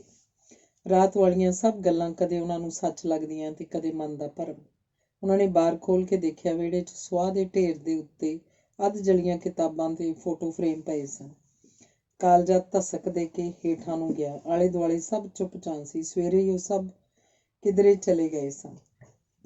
ਨਾਲ ਬਹਾਦਰ ਨੂੰ ਵੀ ਲੈ ਗਏ ਸਨ। ਅਵਿਨਾਸ਼ ਆਪਣੇ ਕਮਰੇ ਨੂੰ ਜੰਦਰਾ ਮਾਰ ਗਈ ਸੀ। ਬਾਕੀ ਸਾਰਾ ਕੁਝ ਖੁੱਲ੍ਹਾ ਪਿਆ ਸੀ। ਰਸੋਈ 'ਚ ਚਾਹ ਵਾਲੇ ਜੂਠੇ ਭਾਂਡੇ ਖਿੰਡੇ ਪਏ ਸਨ। ਬੱਚਿਆਂ ਨੂੰ ਛੁੱਟੀਆਂ ਹੋਣ ਵਿੱਚ ਅਜੇ ਕਈ ਦਿਨ ਸਨ, ਪਰ ਉਹ ਸ਼ਾਇਦ ਪਹਿਲਾਂ ਹੀ ਚਲੇ ਗਏ ਸਨ। ਫਿਰ ਵੀ ਬੇਜੀ ਨੇ ਦੁੱਧ ਵਾਲੇ ਤੋਂ ਪੂਰਾ ਹੀ ਦੁੱਧ ਪਵਾ ਲਿਆ। ਹੌਲੀ ਹੌਲੀ ਸਾਰੇ ਭਾਂਡੇ ਟਿੰਡੇ ਸਾਂਭੇ, ਸਵਾਰੇ, ਦੁੱਧ ਉਬਾਲ ਕੇ ਰੱਖਿਆ, ਚਾਹ ਬਣਾ ਕੇ ਨਾਲ ਡਬਲ ਰੋਟੀ ਦੇ ਸੁੱਕੇ ਪੀਸ ਲੈ ਕੇ ਬ੍ਰੈਕਫਾਸਟ ਕਰ ਲਿਆ। ਨਹਾ ਕੇ ਮਹਾਰਾਜ ਪ੍ਰਕਾਸ਼ ਕੀਤਾ। ਕੁਝ ਹੀ ਸ਼ਲੋਕ ਪੜ੍ਹ ਕੇ ਛੇਤੀ ਰੁਮਾਲਾ ਉੱਪਰ ਦੇ ਕੇ ਬਾਹਰ ਆ ਗਏ। ਅੱਜ ਘਰ ਉਹਨਾਂ ਨੂੰ ਅਜੀਬ ਹੀ ਤਰ੍ਹਾਂ ਦਾ ਲੱਗ ਰਿਹਾ ਸੀ, ਜਿਵੇਂ ਉਹਨਾਂ ਦਾ ਆਪਣਾ ਹੀ ਘਰ ਹੀ ਨਾ ਹੋਵੇ। ਇਹ ਸ਼ਹਿਰ ਵੀ ਜਿਵੇਂ ਉਹ ਸ਼ਹਿਰ ਨਾ ਹੋਵੇ। ਇਹ ਕਿਆ ਜਲਾ ਦਿਆ ਬੇਬੇ ਜੀ? ਸਫਾਈ ਕਰਨ ਆਈ ਫੂਲ ਕਲੀ ਨੇ ਸੁਆਹ ਦੇ ਢੇਰ ਵੱਲ ਹੱਥ ਕਰਕੇ ਕਿਹਾ। ਫਾਲਤੂ ਕਾਗਜ਼, ਟੁੱਟੇ ਭੱਜੇ ਫੋਟੋਆਂ ਦੇ ਫਰੇਮ ਸੀ। ਵਾਧੂ ਕਬਾੜ ਇਕੱਠਾ ਹੋਇਆ ਪਿਆ ਸੀ ਸਟੋਰ 'ਚ, ਬੇਜੀ ਨੇ ਆਖਿਆ। ਦੁਪਹਿਰੇ ਬੇਜੀ ਦਾ ਕੁਝ ਪਕਾਣ ਖਾਣ ਨੂੰ ਮਨ ਨਾ ਕੀਤਾ। ਆਥਣੇ ਗੁਰਦੁਆਰੇ ਚਲੇ ਗਏ। ਵਾਪਸ ਆਏ ਤਾਂ ਘਰ ਬੜਾ ਸੁੰਨਾ ਸੁੰਨਾ ਤੇ ਉਦਾਸ ਲੱਗਿਆ। ਹੱਥ ਪੈਰ ਧੋ ਕੇ ਧੂਫ ਡੰਗੀ, ਗੁਰੂ ਮਹਾਰਾਜ ਦੀ ਦੇਹ ਸੰਤੋਖੀ। ਇੰਨਾ ਸਾਰਾ ਦੁੱਧ ਪਿਆ ਸੀ, ਇੱਕ ਗਲਾਸ 'ਚ ਡਬਲ ਰੋਟੀ ਦੇ 2 ਪੀਸ ਪਾ ਕੇ ਖਾ ਲਏ। ਬਾਕੀ ਫਰਿੱਜ 'ਚ ਰੱਖਤਾ। ਏਡੇ ਵੱਡੇ ਘਰ 'ਚ ਇਕੱਲਿਆਂ ਪਿਆ ਨੂੰ ਬੇਜੀ ਨੂੰ ਜਿਵੇਂ ਭੈ ਲੱਗਿਆ। ਬੜੀ ਦੇਰ ਤੱਕ ਉਹ ਵਾਹਿਗੁਰੂ ਵਾਹਿਗੁਰੂ ਕਰਦੇ ਰਹੇ। ਫਿਰ ਉੱਠ ਕੇ ਉਹ ਕੁੰਡੇ ਚਿਟਕਣੀਆਂ ਦੁਬਾਰਾ ਦੇਖ ਕੇ ਤਸੱਲੀ ਕਰਕੇ ਆਏ। ਬਾਹਰ ਕਿਸੇ ਨੇ ਬਾਰ ਖੜਕਾਇਆ। ਪਹਿਲਾਂ ਤਾਂ ਬੇਜੀ ਚੌਂਕੇ, ਪਰ ਫਿਰ ਕਰਾਰੇ ਜਿਹੇ ਬੋਲ ਨਾਲ ਪੁੱਛਿਆ, ਕੌਣ ਹੈ ਭਾਈ? ਬੇਜੀ, ਮੈਂ ਆ ਲਾਲੀ। ਦਰਵਾਜ਼ਾ ਖੜਕਾਉਣ ਵਾਲੇ ਨੇ ਆਪਣੀ ਪਹਿਚਾਣ ਦੱਸੀ। ਬੇਜੀ ਨੇ ਉੱਠ ਕੇ ਬਾਰ ਖੋਲ੍ਹਿਆ। ਬੇਜੀ, ਭਾਜੀ ਸਵੇਰੇ ਜਾਂਦੇ ਆ ਗਏ ਸੀ, 1-2 ਦਿਨ ਨੂੰ ਬਹਾਦਰ ਵਾਪਸ ਆ ਜਾਊਗਾ। ਉਹਨਾਂ ਚਿਰ ਸਾਡਾ ਰਾਮੂ 2 ਵੇਲੇ ਘੰਟਾ ਘੰਟਾ ਤੁਹਾਡਾ ਕੰਮ ਕਰ ਜਾਇਆ ਕਰੇ। ਅਸੀਂ ਤਾਂ ਸਵੇਰੇ ਹਸਪਤਾਲ ਜਾ ਕੇ ਰਾਤੀ ਵਾਪਸ ਆਉਂਦੇ ਹਾਂ। ਸਾਰਾ ਦਿਨ ਵਿਹਲਾ ਹੀ ਹੁੰਦਾ। ਕੱਲ ਤੋਂ ਆ ਜਾਇਆ ਕਰੂਗਾ, ਡਾਕਟਰ ਲਾਲੀ ਨੇ ਆਖਿਆ। ਜਿਉਂਦੇ ਰਹੋ, ਜਦੋਂ ਲੋੜ ਹੋਇਆ ਕਰੂ ਹਾਕ ਮਾਰ ਲਿਆ ਕਰੂ। ਆਓ ਬੈਠੋ, ਬੇਜੀ ਨੇ ਆਖਿਆ। ਬਸ ਚੱਲਦਾ, ਹੁਣੇ ਹਸਪਤਾਲ ਤੋਂ ਆਇਆ ਸੀ, ਸੋਚਿਆ ਦੱਸ ਆਵਾਂ। ਹੁਣ ਕੋਈ ਕੰਮ ਤਾਂ ਨਹੀਂ? ਨਹੀਂ, ਕੰਮ ਤਾਂ ਨਹੀਂ, ਊਂ ਜਾਣੀ ਹੱਡ ਪੈਰ ਜੇ ਟੁੱਟਦੇ ਨੇ, ਜਿਵੇਂ ਭਖ ਜੀ ਹੋ ਗਈ ਹੋਵੇ, ਬੇਜੀ ਨੇ ਆਖਿਆ। ਤੁਸੀਂ ਕਮਰੇ 'ਚ ਚੱਲੋ, ਹੁਣੇ ਦੇਖ ਲੈਣਾ। ਹੇਠਾਂ ਤੋਂ ਥਰਮਾਮੀਟਰ ਲੈ ਆਵਾਂ, ਆਖ ਕੇ ਲਾਲੀ ਚਲਾ ਗਿਆ। ਝੱਟ ਹੀ ਉਹ ਥਰਮਾਮੀਟਰ ਤੇ ਸਟੈਥੋਸਕੋਪ ਲੈ ਕੇ ਆ ਗਿਆ। ਸੱਚਮੁੱਚ ਹੀ ਬੇਜੀ ਨੂੰ ਥੋੜਾ ਜਿਹਾ ਬੁਖਾਰ ਸੀ। ਵਜ੍ਹਾ ਤਾਂ ਕੋਈ ਲੱਗਦੀ ਨਹੀਂ ਸੀ। ਸ਼ਾਇਦ ਉਹ ਗੁਰਦੁਆਰੇ ਤੋਂ ਆਉਂਦੇ ਥੱਕ ਗਏ ਸਨ, ਜਾਂ 2 ਕੁ ਦਿਨ ਦੀ ਬੇਆਰਾਮੀ ਤੇ ਬੇਚੈਨੀ ਕਰਕੇ ਸੀ। ਲਾਲੀ ਇੱਕ ਗੋਲੀ ਖਾਣ ਨੂੰ ਦੇ ਗਿਆ। ਬੁਖਾਰ ਤੇਜ਼ ਨਾ ਹੋ ਜਾਏ ਕਿਧਰੇ, ਇਸ ਲਈ ਬੁਖਾਰ ਉਤਾਰਨ ਦੀਆਂ 2 ਗੋਲੀਆਂ ਕੋਲ ਰੱਖ ਗਿਆ ਤੇ 1 ਗੋਲੀ ਨੀਂਦ ਲਈ ਦੇ ਗਿਆ। ਗੋਲੀਆਂ ਲੈ ਕੇ ਬੇਜੀ ਸੌਂ ਗਏ, ਪਰ ਅਗਲੇ ਦਿਨ ਬੁਖਾਰ ਸਗੋਂ ਵੱਧ ਤੇਜ਼ ਸੀ। ਆਪਣੇ ਨਾਲ ਹਸਪਤਾਲ ਲਿਜਾ ਕੇ ਡਾਕਟਰ ਲਾਲੀ ਨੇ ਉਹਨਾਂ ਦੇ ਕਈ ਤਰ੍ਹਾਂ ਦੇ ਟੈਸਟ ਕਰਵਾਏ। ਰਿਪੋਰਟਾਂ ਵੱਡੇ ਡਾਕਟਰ ਨੂੰ ਵਿਖਾ ਵੀ ਆਇਆ ਸੀ। ਦਵਾਈ ਵੀ ਦੇ ਦਿੱਤੀ ਸੀ, ਪਰ ਬੇਜੀ ਦਾ ਬੁਖਾਰ ਘਟਣ ਦੀ ਥਾਂ ਸਗੋਂ ਵੱਧ ਰਿਹਾ ਸੀ। ਜਿੰਨਾ ਕੁ ਚਿਰ ਗੋਲੀ ਦਾ ਅਸਰ ਰਹਿੰਦਾ, ਬੁਖਾਰ ਹੇਠ ਆ ਜਾਂਦਾ। ਜਿਉਂ ਹੀ ਗੋਲੀ ਦਾ ਅਸਰ ਘਟਦਾ, ਬੁਖਾਰ ਤੇਜ਼ ਹੋ ਜਾਂਦਾ। ਤੀਜੇ ਦਿਨ ਲਾਲੀ ਨੇ ਸੋਚਿਆ ਮਹਿੰਦਰ ਨੂੰ ਪਤਾ ਕਰ ਦਿੱਤਾ ਜਾਏ, ਕਿਉਂਕਿ ਬੇਜੀ ਇੱਥੇ ਇਕੱਲੇ ਸਨ। ਪਰ ਬੇਜੀ ਨੂੰ ਤਾਂ ਸਿਰਫ ਇੰਨਾ ਹੀ ਪਤਾ ਸੀ ਕਿ ਮਹਿੰਦਰ ਦੀ ਪਲਟਨ ਅੱਜ ਕੱਲ੍ਹ ਜੈਪੁਰ ਹੈ। ਬਾਕੀ ਪਤਾ ਤਾਂ ਅਵਿਨਾਸ਼ ਕੋਲ ਸੀ। ਕਿਸੇ ਫੌਜੀ ਤੋਂ ਪਤਾ ਕੀਤਾ, ਜੈਪੁਰ ਵਿੱਚ ਤਾਂ ਕਈ ਪਲਟਨਾਂ ਸਨ। 4-5 ਦਿਨ ਲੰਘ ਗਏ, ਬਹਾਦਰ ਅਜੇ ਵੀ ਨਹੀਂ ਸੀ ਆਇਆ। ਬੇਜੀ ਨੇ ਲਾਲੀ ਹੱਥ ਡਾਕਟਰ ਗਰੇਵਾਲ ਨੂੰ ਸੱਦਿਆ। ਹਮੇਸ਼ਾ ਉਸੇ ਦੀ ਦਵਾਈ ਨਾਲ ਆਰਾਮ ਆਉਂਦਾ ਹੁੰਦਾ ਮੈਨੂੰ, ਬੇਜੀ ਨੇ ਦੱਸਿਆ। ਜਦੋਂ ਪਤਾ ਲੱਗਿਆ ਟਾਈਫਾਇਡ ਹੈ, ਤੇ ਬੇਜੀ ਇਕੱਲੇ ਨੇ ਡਾਕਟਰ ਗਰੇਵਾਲ ਨੇ ਰਮਨੀਕ ਨੂੰ ਫੋਨ ਕਰ ਦਿੱਤਾ। ਉਸੇ ਦਿਨ ਸ਼ਾਮ ਨੂੰ ਰਮਨੀਕ ਟੈਕਸੀ ਲੈ ਕੇ ਪਹੁੰਚ ਗਈ ਤੇ ਜ਼ਬਰਦਸਤੀ ਉਹਨਾਂ ਨੂੰ ਆਪਣੇ ਨਾਲ ਦਿੱਲੀ ਲੈ ਗਈ। ਰਮਨੀਕ ਨੇ ਬੇਜੀ ਦੀ ਅੰਤਾਂ ਦੀ ਸੇਵਾ ਕੀਤੀ। 15 ਦਿਨ ਮਗਰੋਂ ਮਸਾਂ ਉਹ ਤੁਰਨ ਫਿਰਨ ਜੋਗੀ ਹੋਏ। ਉਹ ਵਾਪਸ ਜਾਣ ਲਈ ਕਾਹਲੀ ਕਰ ਰਹੇ ਸਨ, ਪਰ ਰਮਨੀਕ ਆਖਦੀ ਸੀ, ਅਵਿਨਾਸ਼ ਤੇ ਬਾਵੇ ਨੇ ਤਾਂ ਗਰਮੀ ਦੀਆਂ ਛੁੱਟੀਆਂ ਖਤਮ ਹੋਈਆਂ ਤੋਂ ਹੀ ਆਉਣਾ ਹੈ। ਉੱਥੇ ਇਕੱਲੇ ਕੀ ਕਰੋਗੇ? ਰਮਨੀਕ ਨੇ ਭਾਵੇਂ ਇਹਤਿਆਤ ਵਰਤੀ ਸੀ। ਉਹਦਾ ਉਹ ਬੰਦਾ ਹੁਣ ਉਹਦੇ ਘਰ ਨਹੀਂ ਸੀ ਆਉਂਦਾ, ਪਰ ਹੋਰ ਲੋਕ ਜਦੋਂ ਵੀ ਆਉਂਦੇ, ਬੇਜੀ ਜਿਵੇਂ ਮੂੰਹ ਲੁਕਾਉਂਦੇ ਫਿਰਦੇ। ਕਦੇ ਗੁਸਲਖਾਨੇ 'ਚੋਂ ਘੰਟਾ ਭਰ ਨਾ ਨਿਕਲਦੇ, ਕਦੇ ਬਗੀਚੀ 'ਚ ਬਾਹਰ ਜਾ ਕੇ ਬੈਠ ਜਾਂਦੇ, ਕਦੇ ਕੋਠੇ ਉੱਪਰ ਚਲੇ ਜਾਂਦੇ। ਬੇਜੀ ਸੋਚਦੇ ਆਪ ਨਾ ਆਉਂਦੇ, ਬਹਾਦਰ ਨੂੰ ਹੀ ਲੈਣ ਭੇਜ ਦਿੰਦੇ। ਪਰ ਫਿਰ ਆਪ ਹੀ ਸੋਚ ਲੈਂਦੇ, ਕੀ ਲੋੜ ਹੈ ਹੁਣ ਉਹਨਾਂ ਨੂੰ ਮੇਰੀ। ਪਰ ਕਮਲੀ ਅਵਿਨਾਸ਼ ਇਹ ਨਹੀਂ ਸੋਚਦੀ ਵੀ ਜੇ ਕੱਲ ਨੂੰ ਉਹਦੀ ਨੂੰਹ ਉਸ ਨਾਲ ਇਉਂ ਕਰਨ ਲੱਗ ਪਈ। ਚੱਲ ਉਹ ਜਾਣੇ, ਜਿਉਂਦੇ ਵਸਦੇ ਰਹਿਣ। ਬੇਜੀ ਆਪਣੇ ਆਪ ਨਾਲ ਹੀ ਗੱਲਾਂ ਕਰਦੇ ਰਹਿੰਦੇ। ਇੱਕ ਦਿਨ ਰਮਨੀਕ ਜਦੋਂ ਕਾਲਜ ਗਈ ਸੀ, ਬੇਜੀ ਘਰ ਨੂੰ ਜੰਦਰਾ ਮਾਰ ਕੇ ਚਾਬੀ ਗੁਆਂਢੀਆਂ ਨੂੰ ਫੜਾ ਕੇ ਆਪ ਗੱਡੀ ਚੜ੍ਹ ਆਈ। ਰਮਨੀਕ ਲਈ ਬਸ ਇੰਨਾ ਹੀ ਲਿਖ ਕੇ ਰੱਖ ਆਏ, ਮੈਂ ਆਪਣੇ ਘਰ ਨੂੰ ਚੱਲੀ ਹਾਂ। ਘਰ ਜਦੋਂ ਪਹੁੰਚੇ, ਬਾਹਰ ਨੂੰ ਜੰਦਰਾ ਵੱਜਿਆ ਸੀ, ਪਰ ਇਹ ਉਹ ਜੰਦਰਾ ਨਹੀਂ ਸੀ ਜਿਹੜਾ ਉਹ ਲਾ ਕੇ ਗਈ ਸੀ। ਉਹਨਾਂ ਨੇ ਡਾਕਟਰ ਲਾਲੀ ਨੂੰ ਆਵਾਜ਼ ਦਿੱਤੀ। ਉਹਨੇ ਆ ਕੇ ਦੱਸਿਆ, ਬੇਜੀ ਚਾਬੀ ਹੈ ਮੇਰੇ ਕੋਲ। ਤੁਹਾਡੇ ਮਗਰੋਂ ਭਾਜੀ ਆਏ ਸੀ ਇੱਕ ਦਿਨ ਤੁਹਾਡਾ ਪਤਾ ਕਰਨ, ਫੋਨ ਨੰਬਰ ਦੇ ਗਏ ਨੇ ਬਈ ਬੇਜੀ ਜਦੋਂ ਆ ਗਏ ਬਹਾਦਰ ਨੂੰ ਭੇਜ ਦਿਆਂਗਾ।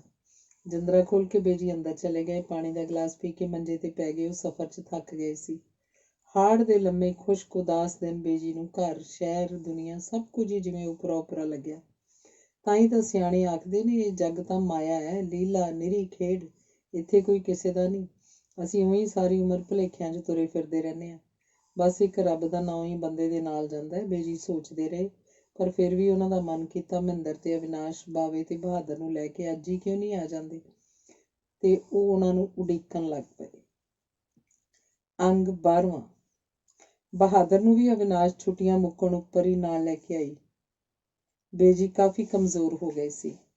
ਉਹ ਪਾਠ 'ਚ ਸਗੋਂ ਵੱਧ ਸਮਾਂ ਲਾਉਣ ਲੱਗ ਪਏ ਸੀ। ਅਵਿਨਾਸ਼ ਨੂੰ ਗਿਲਾ ਸੀ ਕਿ ਔਰਤਾਂ ਆਪਣੀਆਂ ਸੱਸਾਂ ਦੇ ਸਿਰ ਤੇ ਨੌਕਰੀਆਂ ਕਰਦੀਆਂ ਸਨ, ਵਿਆਹਾਂ ਸ਼ਾਦੀਆਂ ਤੇ ਜਾ ਆਉਂਦੀਆਂ ਸਨ।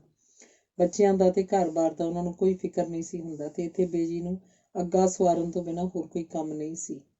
ਉਹਨਾਂ ਦਾ ਸਗੋਂ ਆਪ ਧਿਆਨ ਰੱਖਣਾ ਪੈਂਦਾ ਸੀ, ਨਹੀਂ ਤਾਂ ਲੋਕਾਂ ਨੇ ਆਖਣਾ ਸੀ ਸੱਸ ਰੋਲ ਕੇ ਮਾਰਤੀ।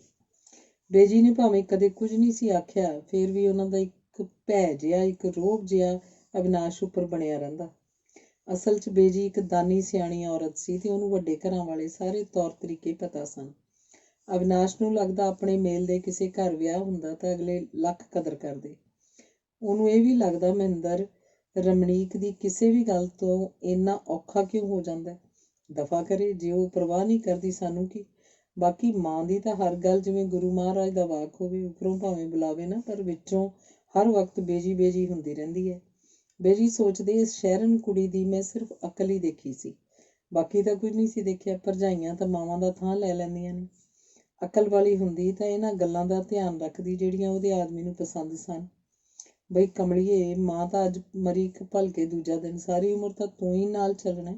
ਪਰ ਇੰਨੀ ਅਕਲ ਹੋਵੇ ਤਾਂ ਨਾ ਉਹ ਸੋਚਦੀ ਮਾਂ ਨਾਲ ਬੁਰਾ ਹੋ ਜਾਏ ਤੇ ਉਹਦੇ ਨਾਲ ਚੰਗਾ ਰਹੇ। ਇਉਂ ਨਹੀਂ ਹੁੰਦਾ। ਜਿਹਨੂੰ ਬੁਰਾ ਬਣਾ ਦਿਓਗੇ ਉਹ ਤੁਹਾਡੇ ਲਈ ਫਿਰ ਚੰਗਾ ਕਿਵੇਂ ਹੋ ਸਕੇ। ਭੈਣ ਨਾਲ ਕਾਹਦੀ ਈਰਖਾ, ਉਹਨੇ ਤਾਂ ਬਗਾਨੇ ਘਰ ਚਲੀ ਜਾਣਾ ਹੁੰਦਾ, ਫਿਰ ਵਿਚਾਰੀ ਨੇ ਪ੍ਰਾਹੁਣਿਆਂ ਵਾਂਗ ਆਉਣਾ ਹੁੰਦਾ। ਪੁੱਛ ਕੇ ਕਿਸੇ ਚੀਜ਼ ਨੂੰ ਉਹ ਹੱਥ ਲਾਊਗੀ, ਮੰਗ ਕੇ ਉਹ ਦੋ ਭੋਰਾ ਲੈ ਕੇ ਜਾਊਗੀ ਤੇ ਆਪਣੇ ਘਰੋਂ ਚਾਹੂਗੀ ਭਾਈ ਭਰਜਾਈ ਨੂੰ ਮੈਂ ਰਾਜੇ ਬਣਾ ਦਿਆਂ, ਤੇ ਫਿਰ ਉਹਨੇ ਆਪਣੇ ਟੱਬਰ ਟੀਰ 'ਚ ਉਲਝ ਜਾਣਾ ਹੁੰਦਾ। ਫਿਰ ਕਦੇ ਕਦਾਈ ਵਰੇ ਛਮਾਈ ਉਹ ਇੱਕ ਅੱਧੇ ਦਿਨ ਲਈ ਆਊਗੀ ਤੇ ਫਿਰ ਆਉਣ ਜਾਣ ਦਾ ਸਿਲਸਿਲਾ ਘਟਦਾ ਘਟਦਾ ਖੁਸ਼ੀ ਗਮੀ ਦੇ ਮੌਕਿਆਂ ਤੱਕ ਸਿਮਟ ਜਾਏਗਾ ਤੇ ਮਗਰੋਂ ਤਾਂ ਇਹ ਮੌਕੇ ਵੀ ਪੂਰੇ ਨਹੀਂ ਹੋ ਸਕਿਆ ਕਰਨਗੇ। ਇਉਂ ਪਤਾ ਨਹੀਂ ਕਿਹੜਾ ਕਦੋਂ ਤੇ ਕਿੱਥੇ ਨਿਖੜ ਜਾਵੇ। ਕਾਹਦੇ ਇਹ ਗੁੱਸੇ ਗਿਲੇ, ਹੁਣ ਮੇਰੀ ਭੈਣ ਤੇ ਭਾਈ ਦੋਵੇਂ ਨਹੀਂ ਰਹੇ। ਮੈਂ ਕਦੇ ਕਦਾਈ ਬਸ ਯਾਦ ਕਰ ਲੈਂਦੀ ਹਾਂ, ਇਦੋਂ ਵੱਧ ਤਾਂ ਕੁਝ ਨਹੀਂ ਰਿਹਾ। ਬੇਜੀ ਸੋਚੀ ਜਾਂਦੇ, ਮਹਿੰਦਰ ਚੰਦਰੇ ਨੇ ਰਮਣੀਕ ਨੂੰ ਕਈ ਛੇਕ ਦਿੱਤਾ। ਉਹ ਵੀ ਜੇ ਸੋਚਦੀ ਵੀ ਭਾਈ ਨੂੰ ਕਾਹਨੂੰ ਮਿਹਣਾ ਖੱਟਣਾ ਹੈ, ਪਿਆਰ ਪਿਊਰ ਕੋਈ ਗੱਲ ਨਹੀਂ ਹੁੰਦੀ, ਅਸਲ 'ਚ ਤਾਂ ਬੰਦੇ ਦੇ ਸੁਭਾਅ ਦੀ ਗੱਲ ਹੁੰਦੀ ਹੈ। ਇਉਂ ਸੋਚਦੇ ਬੇਜੀ ਦਾ ਮਨ ਡੋਬੇ ਸੋਕੇ ਹੋਇਆ ਰਹਿੰਦਾ। ਫਿਰ ਇੱਕ ਦਿਨ ਅਵਿਨਾਸ਼ ਨੇ ਬੇਜੀ ਨੂੰ ਮਹਿੰਦਰ ਦੀ ਇੱਕ ਚਿੱਠੀ ਪੜ੍ਹ ਕੇ ਸੁਣਾਈ, ਜਿਸ 'ਚ ਲਿਖਿਆ ਸੀ ਉਹਨੂੰ ਦਿੱਲੀ ਫਲੈਟ ਦੀ ਅਲਾਟਮੈਂਟ ਹੋ ਗਈ ਹੈ।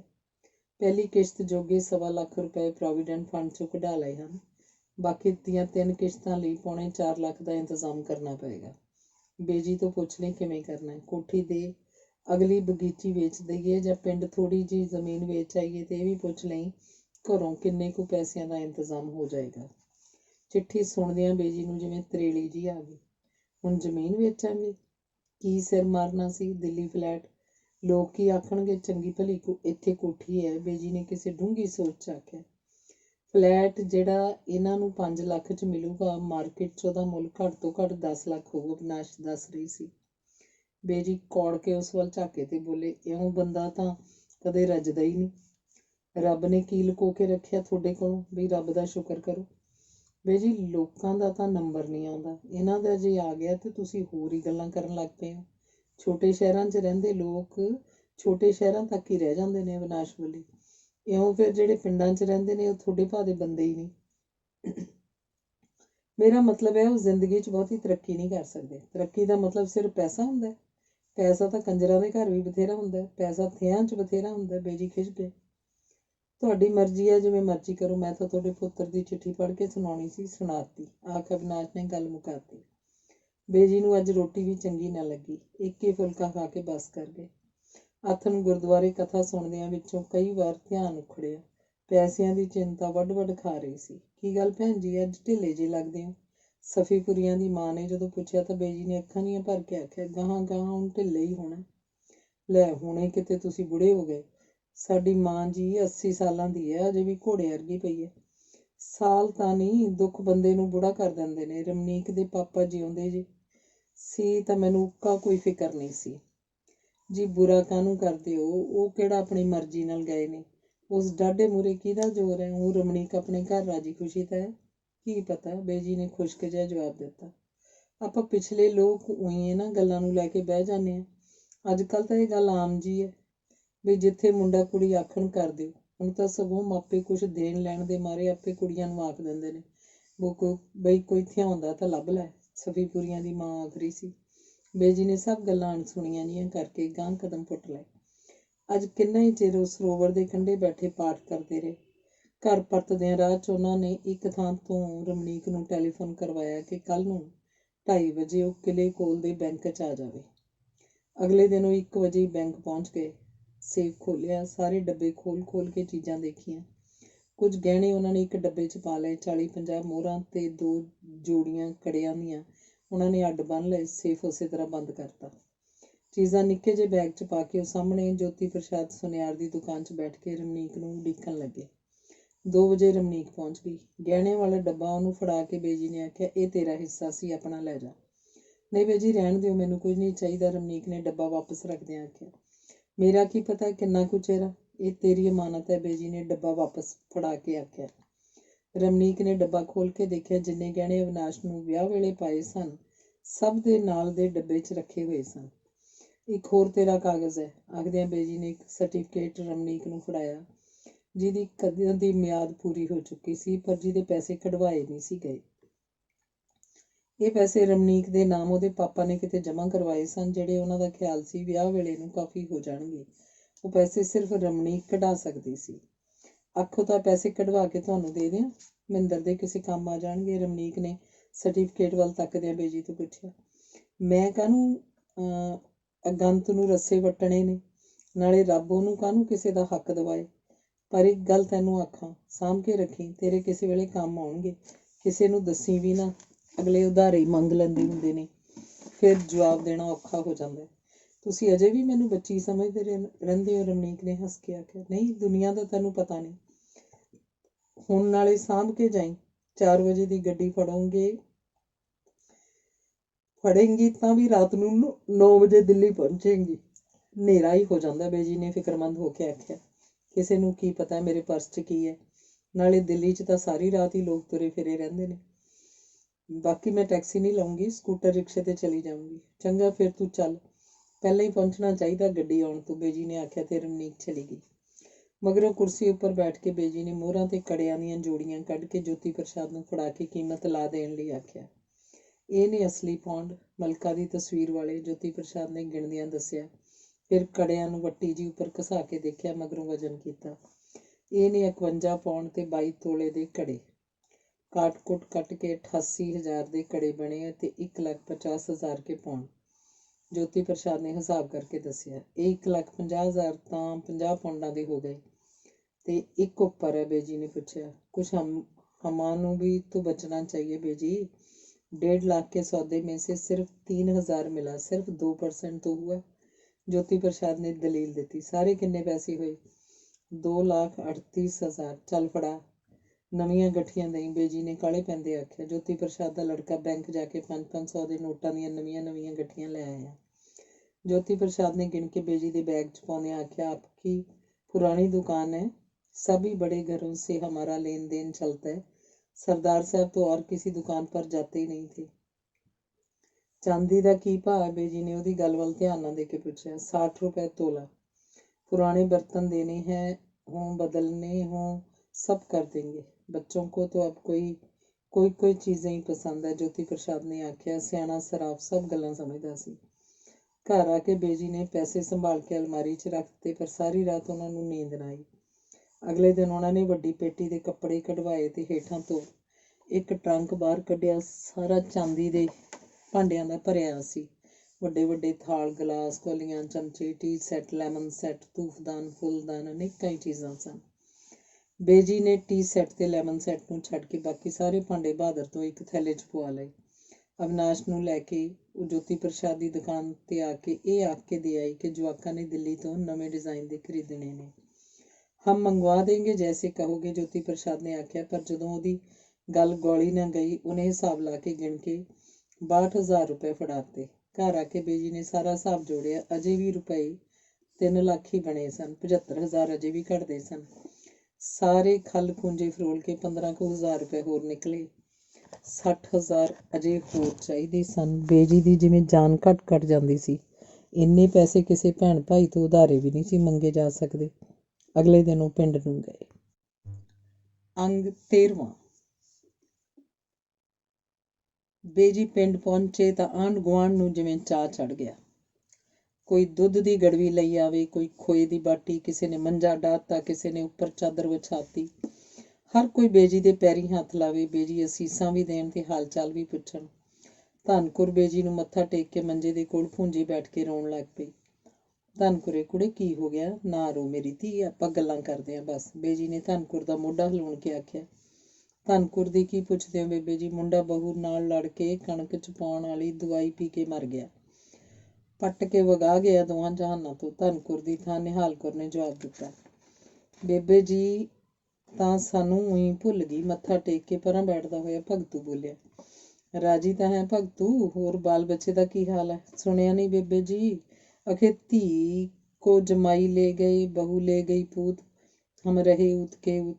ਕੁੜੀ ਵਿਆਹਤੀ, ਮੁੰਡਾ ਸ਼ਹਿਰ ਰਹਿਣ ਲੱਗ ਗਿਆ। ਆਪਣੀਆਂ 2 ਮੰਨੀਆਂ ਥੱਪ ਲਈ ਦੀਆਂ ਨੇ, ਧਰਮਸ਼ਾਲਾ ਬੈਠ ਰਹੀ ਦੇ।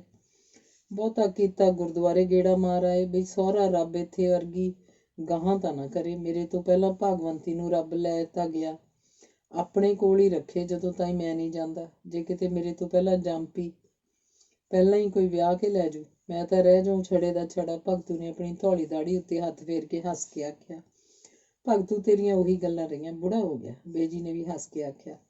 ਅੱਜ ਤੂੰ ਆ ਗਈ ਬੇਬੇ ਤਾਂ ਤੇਰੇ ਨਾਲ ਗੱਲ ਕਰ ਲਈ, ਨਹੀਂ ਤਾਂ ਭਾਗਵੰਤੀ ਨਾਲ ਹੀ ਗੱਲਾਂ ਕਰਦੇ ਰਹੀਦਾ। ਭਗਤੂ ਨੇ ਅੱਖਾਂ ਭਰ ਕੇ ਆਖਿਆ। ਭਗਤੂ ਕਿਸੇ ਦੇ ਕੀ ਅਖਤਿਆਰ ਹੈ? ਸੁਣਿਆ ਜੈਮਲ ਵੀ ਤੁਰ ਗਿਆ। ਇੱਥੇ ਬੈਠੇ ਕਿਹਨੇ ਰਹਿਣਾ? ਕੋਈ ਅੱਗੇ ਕੋਈ ਪਿੱਛੋਂ, ਸਭ ਤੁਰ ਜਾਣੇ ਆ। ਜੈਮਲ ਤਾਂ ਚੰਗਾ ਸੋਹਣੇ ਵੇਲੇ ਲੰਘ ਗਿਆ, ਉਸ ਤੋਂ ਕਿਤੇ ਦੇਖ ਹੋਣੇ ਸੀ ਮੁੰਡੇ ਉਹਦੇ ਦੋਨੋਂ ਪੁਲਿਸ ਨੇ ਮਾਰਤੇ। ਅਖੇ ਤੁਹਾਡੇ ਘਰ ਖਾੜਕੂ ਰਾਤ ਕੱਟ ਕੇ ਗਏ ਨੇ। ਵੀ ਕੰਜਰ ਦਿਓ ਪਤੰਦਰ, ਖਾੜਕੂ ਤਾਂ ਤੁਹਾਡੇ ਪੁਲਿਸ ਵਾਲਿਆਂ ਦੇ ਘਰ ਆ ਜਾਣ, ਤੁਸੀਂ ਵੀ ਰਾਤ ਕਟਾਓਗੇ, ਨਾਲੇ ਹੱਥ ਜੋੜੋਗੇ। ਹੁਣ ਇਹ ਵੀ ਕਿਹੜਾ ਕਿਸੇ ਦੇ ਮੱਥੇ ਤੇ ਲਿਖਿਆ ਹੁੰਦਾ ਵੀ ਕਿਹੜਾ ਪੁਲਿਸ ਵਾਲਾ ਤੇ ਕਿਹੜਾ ਖਾੜਕੂ? ਪੁਲਿਸ ਵਾਲੇ ਖਾੜਕੂ ਬਣ ਕੇ ਲੁੱਟਣ ਆ ਜਾਂਦੇ ਨੇ ਤੇ ਖਾੜਕੂ ਪੁਲਿਸ ਬਣ ਕੇ ਅੱਖੀ ਘੱਟਾ ਪਾ ਜਾਂਦੇ ਨੇ। ਆਮ ਬੰਦੇ ਦੀ ਦੋਨਾਂ ਮੂਹਰੇ ਕੋਈ ਪੇਸ਼ ਨਹੀਂ ਜਾਂਦੀ। ਇਹਨਾਂ ਤੋਂ ਤਾਂ ਰੱਬ ਹੀ ਬਚਾਵੇ। ਕੋਲ ਬੈਠੇ ਈਸ਼ਰ ਨੇ ਚਿੰਤਾਤੁਰ ਜੇ ਲਹਿਜੇ ਚ ਆਖਿਆ।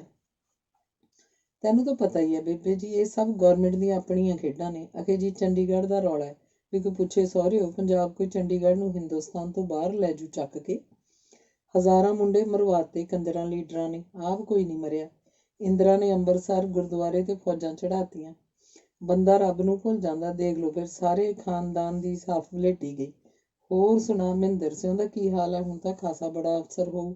ਭਗਤੂ ਆਪ ਮੁਹਾਰਾ ਗੱਲਾਂ ਕਰੀ ਜਾ ਰਿਹਾ ਸੀ। ਹਾਂ ਕਰਨਲ ਹੈ, ਬੇਜੀ ਨੇ ਦੱਸਿਆ। ਫਿਰ ਤਾਂ ਸੰਤੇ ਦੇ ਮੁੰਡੇ ਨੂੰ ਕਰਾ ਦੇ ਭਰਤੀ। ਉਹਨੂੰ ਆਖ ਕੇ ਸੰਤੇ ਨੇ ਜ਼ਮੀਨ ਤਾਂ ਸਾਰੀ ਗਹਿਣੇ ਧਰਤੀ। ਕੰਮ ਕੋਈ ਹੁੰਦਾ ਨਹੀਂ, ਫੀਮ ਦਾ ਡਲਾ ਖਾ ਛੱਡਦਾ ਤੇ ਦਰਵਾਜ਼ੇ ਬੈਠਾ ਉਂਘ ਦੀ ਪਤਾਲ ਮਾਰੀ ਜਾਂਦਾ। ਜੰਗੀਰੋ ਦੇ ਮੂੰਹ ਨੂੰ ਸਾਖ ਹੋ ਗਿਆ ਮੁੰਡੇ ਨੂੰ, ਉਹ ਵੀ ਪੁੰਨ ਦਾ, ਪਰ ਹੁਣ ਗੁਜ਼ਾਰਾ ਔਖਾ ਹੋ ਗਿਆ। ਅਜੇ ਤਾਂ ਕੁੜੀ ਉਹਦੇ ਘਰੋਂ ਸਾਊ ਐ, ਕੱਲ ਨੂੰ ਭੁੱਖ ਦੁੱਖੋਂ ਹੀ ਨਾ ਮੱਤ ਮਾਰੀ ਜਾਵੇ। 100 ਸੀਸਾ ਦਊ ਜਗੀਰੋ ਤੁਹਾਨੂੰ, ਭਗਤੂ ਆਖ ਰਿਹਾ ਸੀ। ਕੋਈ ਨਾ, ਮੈਂ ਆਖ ਦਊਂਗੀ ਮਹਿੰਦਰ ਸਿੰਘ ਨੂੰ, ਬੇਜੀ ਬੋਲੇ। ਇੰਨੇ ਨੂੰ ਉੱਤਮ ਬੋਲੇ ਦੀ ਘਰ ਵਾਲੀ ਆਉਂਦੀ ਦਿਸੀ। ਉਹਨੇ ਵੀ ਆ ਕੇ ਬੇਜੀ ਨੂੰ ਮੱਥਾ ਟੇਕਿਆ। ਰਾਜੀ ਐ ਨਜ਼ੀਰਾ? ਤੇਰੇ ਪੁੱਤ ਨਸੀਬ ਦਾ ਕੀ ਹਾਲ ਹੈ? ਠੀਕ ਹੈ, ਮੈਨੂੰ ਤਾਂ ਹੁਣੇ ਪਤਾ ਲੱਗਿਆ ਵੀ ਬੇਬੇ ਜੀ ਆਈ ਹੈ।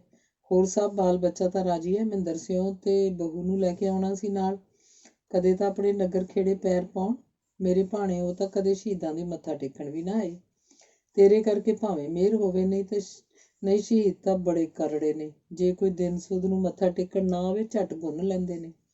ਜੇ ਕੋਈ ਨਵੀਂ ਸੂਈ ਮੱਝ ਗਾਂ ਦੀ ਬੋਲੀ ਨਾ ਚੜਾਵੇ ਤਾਂ ਥਣਾਂ 'ਚ ਦੁੱਧ ਦੀ ਥਾਂ ਲਹੂ ਉਤਰ ਆਉਂਦਾ। ਪਰ ਨਜ਼ੀਰਾ ਆਖਦੇ ਨੇ ਦਿਆਲਦਿਆਂ ਨੇ ਵਿਹੜਾ ਖੁੱਲ੍ਹਾ ਕਰਨ ਦੀ ਖਾਤਰ ਸ਼ਹੀਦਾਂ ਦੀ ਮੱਟੀ ਚੱਕ ਕੇ ਪਰਾਂ ਕਰਤੀ। ਕਰ ਤਾਂ ਦਿੱਤੀ ਹੈ, ਪਰ ਤੂੰ ਦੇਖ ਲਾ, ਆਪ ਵੀ ਤਾਂ ਫਿਰ ਪਿੰਡੋਂ ਉੱਜੜੇ ਫਿਰਦੇ ਨੇ। ਕੀ ਗੱਲ ਹੋ ਗਈ? ਨਜ਼ੀਰਾ ਦੀ ਥਾਂ ਭਗਤੂ ਦੱਸਣ ਲੱਗ ਗਿਆ। ਉਹ ਉਧਰੋਂ ਆਏ ਹੋਇਆਂ ਦੇ ਮੁੰਡਾ ਵਿਆਹ ਲਿਆ ਲਾਲਚ ਨੂੰ। ਅਗਲਿਆਂ ਦੇ ਕੁੜੀਓ ਕੁੜੀ ਸੀ, ਕੁੜੀ ਨੂੰ ਭੇਜਣ ਦੀ ਥਾਂ ਅਗਲਿਆਂ ਮੁੰਡਾ ਵੀ ਰੱਖ ਲਿਆ। ਅਖੇ ਸਾਡੀ ਦੁਕਾਨ ਹੈ ਮੰਡੀ, ਉਸੇ 'ਚ ਹਿੱਸਾ ਪਾ ਲੈਂਦੇ ਹਾਂ। ਕੁਛ ਚਿਰ ਇਕੱਠੀ ਰੱਖੀ ਦੁਕਾਨ, ਮੁੜ ਕੇ ਇੱਕ ਕੋਠੜੀ ਜਿਹੀ ਅੱਡ ਲੈਤੀ ਕਿਰਾਏ ਤੇ, 5-10 ਹਜ਼ਾਰ ਦਾ ਸੀਧਾ ਪਾਤਾ ਵੀ ਲੈ ਬੱਚੂ ਮਾਰੀ ਜਾ ਤਕੜੀ 'ਚ ਠੂੰਗੇ।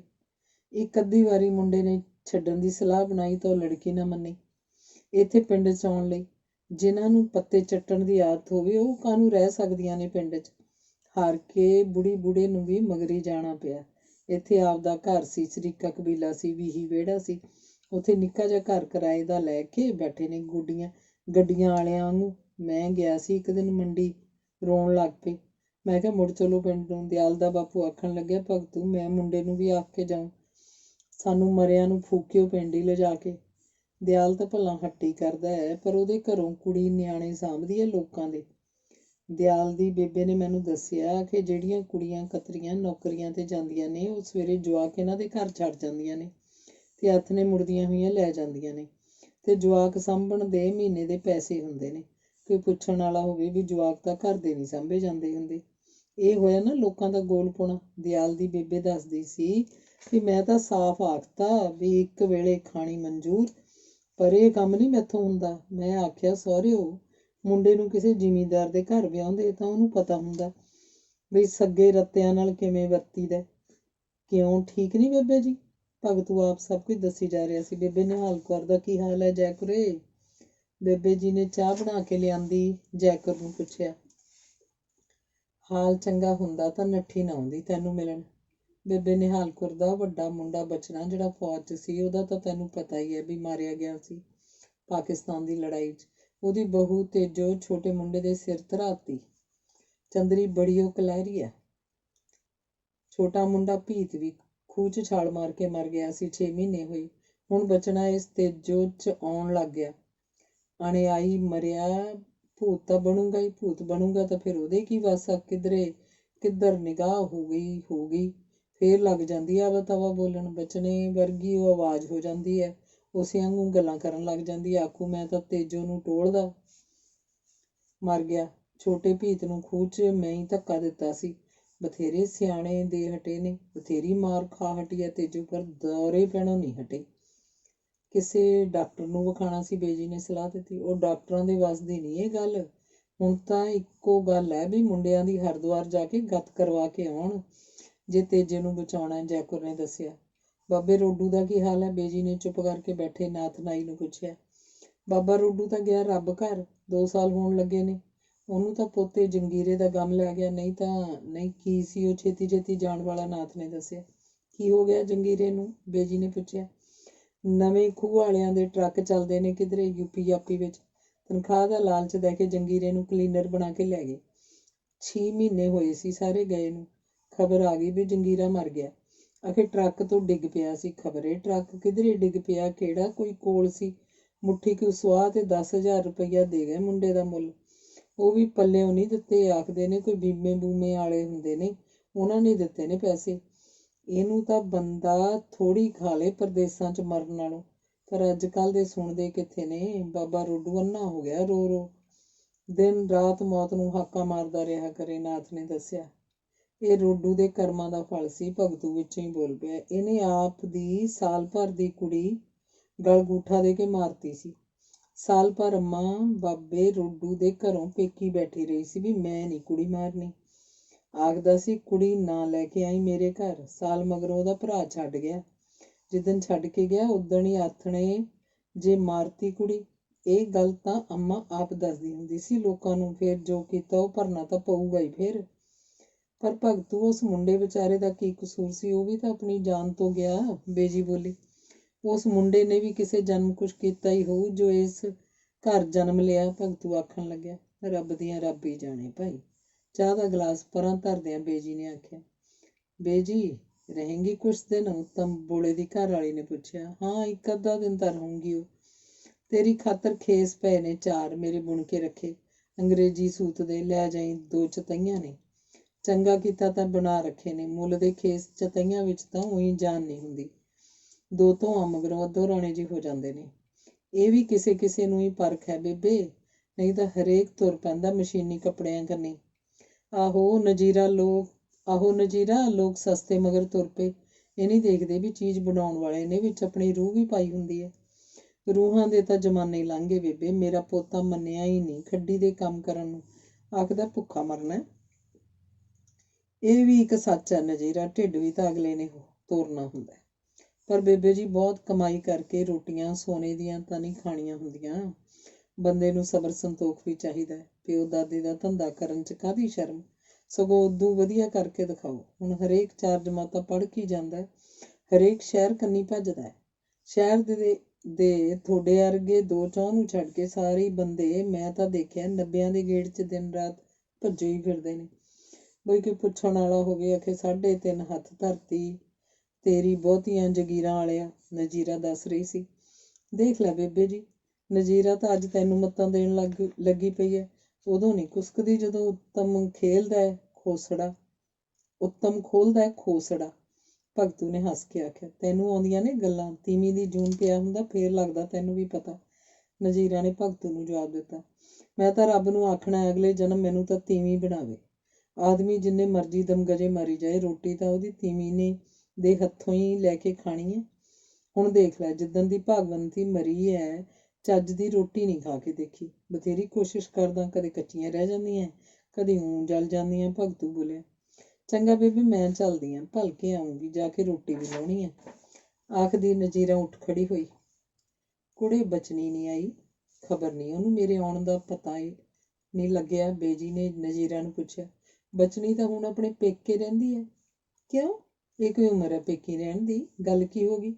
ਗੱਲ ਕੀ ਹੋਣੀ ਸੀ? ਜਿਸ ਦਿਨ ਦਾ ਜਾਣ ਦਾ ਕਾਨੂੰਨ ਬਣਿਆ ਵੀ ਕੁੜੀਆਂ ਬੁੜੀਆਂ ਨੂੰ ਵੀ ਜ਼ਮੀਨ 'ਚ ਹਿੱਸਾ ਮਿਲੂ, ਕਈ ਘਰਾਂ 'ਚ ਸਿਆਪੇ ਖੜੇ ਹੋ ਗਏ ਨੇ। ਬਚਨੀ ਦੇ ਮੁੰਡੇ ਵੀ ਆਖਦੇ ਸੀ ਆਪਣੇ ਹਿੱਸੇ ਦੀ ਜ਼ਮੀਨ ਵੰਡਾ ਪੇਕੀ ਜਾ ਕੇ। ਉਹ ਹੈ ਵਿਚਾਰੀ ਪੁਰਾਣੇ ਵੇਲਿਆਂ ਦੀ, ਕਿਵੇਂ ਆਖੇ ਜਾ ਕੇ ਬਈ ਮੈਂ ਹੁਣ ਤੁਹਾਡੀ ਸ਼ਰੀਕਣੀ ਹੈ। ਬਸ ਇੰਨਾ ਹੀ ਦੱਸਿਆ ਭਾਈ, ਤੂੰ ਬਈ ਮੁੰਡੇ ਔਖੇ ਭਾਰੇ ਰਹਿੰਦੇ ਨੇ। ਉਹ ਕਹਿਣ ਲੱਗਿਆ, ਤੂੰ ਵੀ ਮਾਰ ਛਿੱਤਰ ਉਹਨਾਂ ਦੇ, 2 ਰੋਟੀਆਂ ਹੀ ਖਾਣੀਆਂ, ਇੱਥੇ ਖਾਈ ਜਾ। ਜੈਕੁਰ ਨੇ ਦੱਸਿਆ, ਮੁੰਡਿਆਂ ਨੂੰ ਸਮਝਾਇਆ ਨਹੀਂ ਕਿਸੇ ਸਿਆਣੇ ਨੇ? ਬੇਜੀ ਨੇ ਪੁੱਛਿਆ। ਅੱਜ ਕੱਲ੍ਹ ਦੇ ਕਿਸੇ ਦੇ ਸਮਝਾਇਆ ਨਹੀਂ ਸਮਝਦੇ। ਨੂੰਹਾਂ ਨੇ ਸੋਚਿਆ ਬੁੜੀ ਗਲੋਂ ਲਈ, ਤੇ ਮੁੰਡੇ ਤੂੰ ਆਪ ਸਿਆਣੀ ਆ, ਬਹੂਆਂ ਦੇ ਮਗਰ ਹੀ ਹੁੰਦੇ ਨੇ। ਉੱਥੇ ਭਰਜਾਈਆਂ ਆਖਣਗੀਆਂ ਵੀ ਸਾਨੂੰ ਦੱਦ ਲੱਗ ਗਈ। ਤੂੰ ਸਿਆਣੀ ਹੈ ਬੇਬੇ ਜੀ, ਬੁੜਿਆਂ ਦੀ ਤਾਂ ਇਸ ਸਮੇਂ 'ਚ ਜੂਨ ਹੀ ਖਰਾਬ ਹੈ। ਨਜ਼ੀਰਾ ਬੋਲੀ। ਬਿੰਦ ਝੱਟ ਗੱਲਾਂ ਬਾਤਾਂ ਕਰਕੇ ਲੋਕ ਆਪੋ ਆਪਣੇ ਕੰਮੀ ਧੰਦੇ ਜਾ ਲੱਗੇ, ਤੇ ਸਿਆਮੋ ਨੈਣ ਪੈਰ ਘੁੱਟਣ ਆ ਗਈ। ਰੋਟੀ ਦਾ ਆਰ ਨਾ ਕਰੀ ਅੰਮਾ ਜੀ, ਰੋਟੀ ਮੈਂ ਤਿਆਰ ਕਰਦੀ ਹਾਂ। ਬਾਰੀ 'ਚੋਂ ਹੀ ਸੀਤੋ ਨੇ ਸਿਆਮੋ ਨੂੰ ਆਖਿਆ। ਬਾਹਰੋਂ ਆ ਕੇ ਸੋਧਾ ਨੇ ਪੈਰੀਂ ਹੱਥ ਲਾਏ। ਅਸੀਂ ਤਾਂ ਬੇਬੇ ਜੀ ਤੁਹਾਡੇ ਕੋਲ ਇੱਥੇ ਆਉਣ ਵਾਲੇ ਸੀ, ਸੋਧਾ ਨੇ ਆਖਿਆ। ਜੀ ਸਦਕੇ ਆ ਜਾਂਦੇ, ਬੇਜੀ ਨੇ ਸਿਰ ਪਲੋਸ ਕੇ ਆਖਿਆ। ਹੁਣ ਤੈਨੂੰ ਕੀ ਦੱਸਾਂ, ਛੋਟੀ ਬਹੂ ਕਲਿਹਾਰੀ ਜੀ ਆ ਗਈ ਘਰ ਦੀ। ਮੁੰਡੇ ਖੈਬੜਦੇ ਰਹਿੰਦੇ ਨੇ, ਸੋਚਦੇ ਆ ਅੱਡੋ ਅੱਡ ਕਰ ਦਈਏ। ਤੁਸੀਂ ਜੇ ਆਪਣੀ ਆਬਾਦੀ ਵਾਲਾ ਥਾਂ ਸਾਨੂੰ ਦੇ ਦਿਓ, ਤੁਸੀਂ ਕਿਹੜਾ ਉੱਥੇ ਹੁਣ ਆ ਕੇ ਘਰ ਪਾਉਣਾ? ਪੁੱਛ ਲਓ। ਮੈਂ ਕਾਕੇ ਨੂੰ ਬੇਜੀ ਨੇ ਆਖਿਆ ਤਾਂ ਸੋਧਾ ਨੇ ਬੇਜੀ ਦੇ ਪੈਰ ਫੜ ਲਏ। ਹਾੜੇ ਮੇਰੀ ਮਾਂ, ਮੁੰਡੇ ਭਿੜ ਕੇ ਮਰ ਜਾਣਗੇ। ਮੈਂ ਸਾਰੀ ਉਮਰ ਨਹੀਂ ਤੇਰਾ ਸਾਨ ਭੁਲਾਉਂਦੀ। ਪੈਸੇ ਅਸੀਂ ਤਿਆਰ ਕਰੀ ਬੈਠੇ ਹਾਂ। ਨਿਆਈ ਵਾਲਾ ਖੇਤ ਗਹਿਣੇ ਧਰ ਦਿੱਤਾ ਹੈ, ਬਈ ਆਪੇ ਫਿਰ ਛਡਾਉਂਦੇ ਰਹਿਣਗੇ। ਸੋਧਾ ਦੱਸ ਰਹੀ ਸੀ। ਕੀ ਭਾਅ ਥਾਂ ਦਾ? ਭੀਤਕਿਆਂ ਨੇ 10 ਦਿਨ ਹੋਏ ਰਜਿਸਟਰੀ ਕਰਵਾਈ ਆ। ਸੰਤੇ ਗਿਆ ਤੋਂ 500 ਨੂੰ ਮਰਲਾ ਹੈ। ਤੁਹਾਡੀ ਸਾਰੀ ਆਬਾਦੀ ਤਾਂ ਅਸੀਂ ਲੈਣ ਜੋਗੇ ਨਹੀਂ। 50,000 ਦੀ ਰਜਿਸਟਰੀ ਕਰ ਲਾਂਗੇ ਮਿੰਨਤ ਨਾਲ ਹੀ। ਬੇਬੇ ਜੀ ਇਹ ਤਾਂ ਸਾਡਾ ਕੰਮ ਤੂੰ ਕਰ ਹੀ ਦੇ। 50,000 ਦੀ ਤੀਸਰੇ ਦਿਨ ਬੇਜੀ ਨੇ ਰਜਿਸਟਰੀ ਕਰਵਾ ਦਿੱਤੀ। ਵਿੱਚੋਂ 2,000 ਉਹਨਾਂ ਨੂੰ ਮੋੜ ਵੀ ਦਿੱਤਾ। ਗਰੀਬਾਂ ਨੂੰ ਇੰਨਾ ਕੁ ਹੁੰਦਾ ਹੀ ਬਥੇਰਾ ਸੀ। ਵਾਪਸ ਆ ਕੇ ਬੇਜੀ ਨੇ ਕੁਝ ਪੈਸੇ ਬੈਂਕ 'ਚੋਂ ਲਿਆਂਦੇ, ਤਾਰ ਪਾ ਕੇ ਮਹਿੰਦਰ ਨੂੰ ਸੱਦਿਆ। 4.25 ਲੱਖ ਰੁਪਏ ਉਹਦੇ ਮੂਹਰੇ ਰੱਖ ਕੇ ਆਖਿਆ, ਸਾਰੇ ਇਕੱਠੇ ਹੀ ਭਰ ਦੇ, ਪਰ ਗਾਹਾਂ ਨੂੰ ਨਾ ਇਹੋ ਜਿਹਾ ਕੋਈ ਟੰਟਾ ਸਹੇੜੀ। ਕਿਹਨਾਂ ਕੋਜਕਾਂ ਨਾਲ ਪੂਰੇ ਕੀਤੇ ਨੇ, ਖਬਰ ਨਹੀਂ ਰੱਬ ਨੇ ਕਿਵੇਂ ਪੜਦਾ ਰੱਖਿਆ। ਮਹਿੰਦਰ ਤੇ ਅਵਿਨਾਸ਼ ਬਹੁਤ ਖੁਸ਼ ਹੋ ਗਏ। ਮੈਂ ਨਹੀਂ ਸੀ ਆਖਦੀ ਬੇਜੀ ਕੋਲ ਬਥੇਰੇ ਪੈਸੇ ਨੇ, ਅਵਿਨਾਸ਼ ਨੇ ਰਾਤੀ ਮਹਿੰਦਰ ਨੂੰ ਆਖਿਆ। ਉਹ ਦੋਵੇਂ ਬਹੁਤ ਖੁਸ਼ ਸਨ। ਸਿਰਫ ਬਹਾਦਰ ਨੂੰ ਹੀ ਪਤਾ ਸੀ ਕਿ ਬੇਜੀ ਨੇ ਉਸ ਰਾਤ ਰੋਟੀ ਨਹੀਂ ਸੀ ਖਾਧੀ।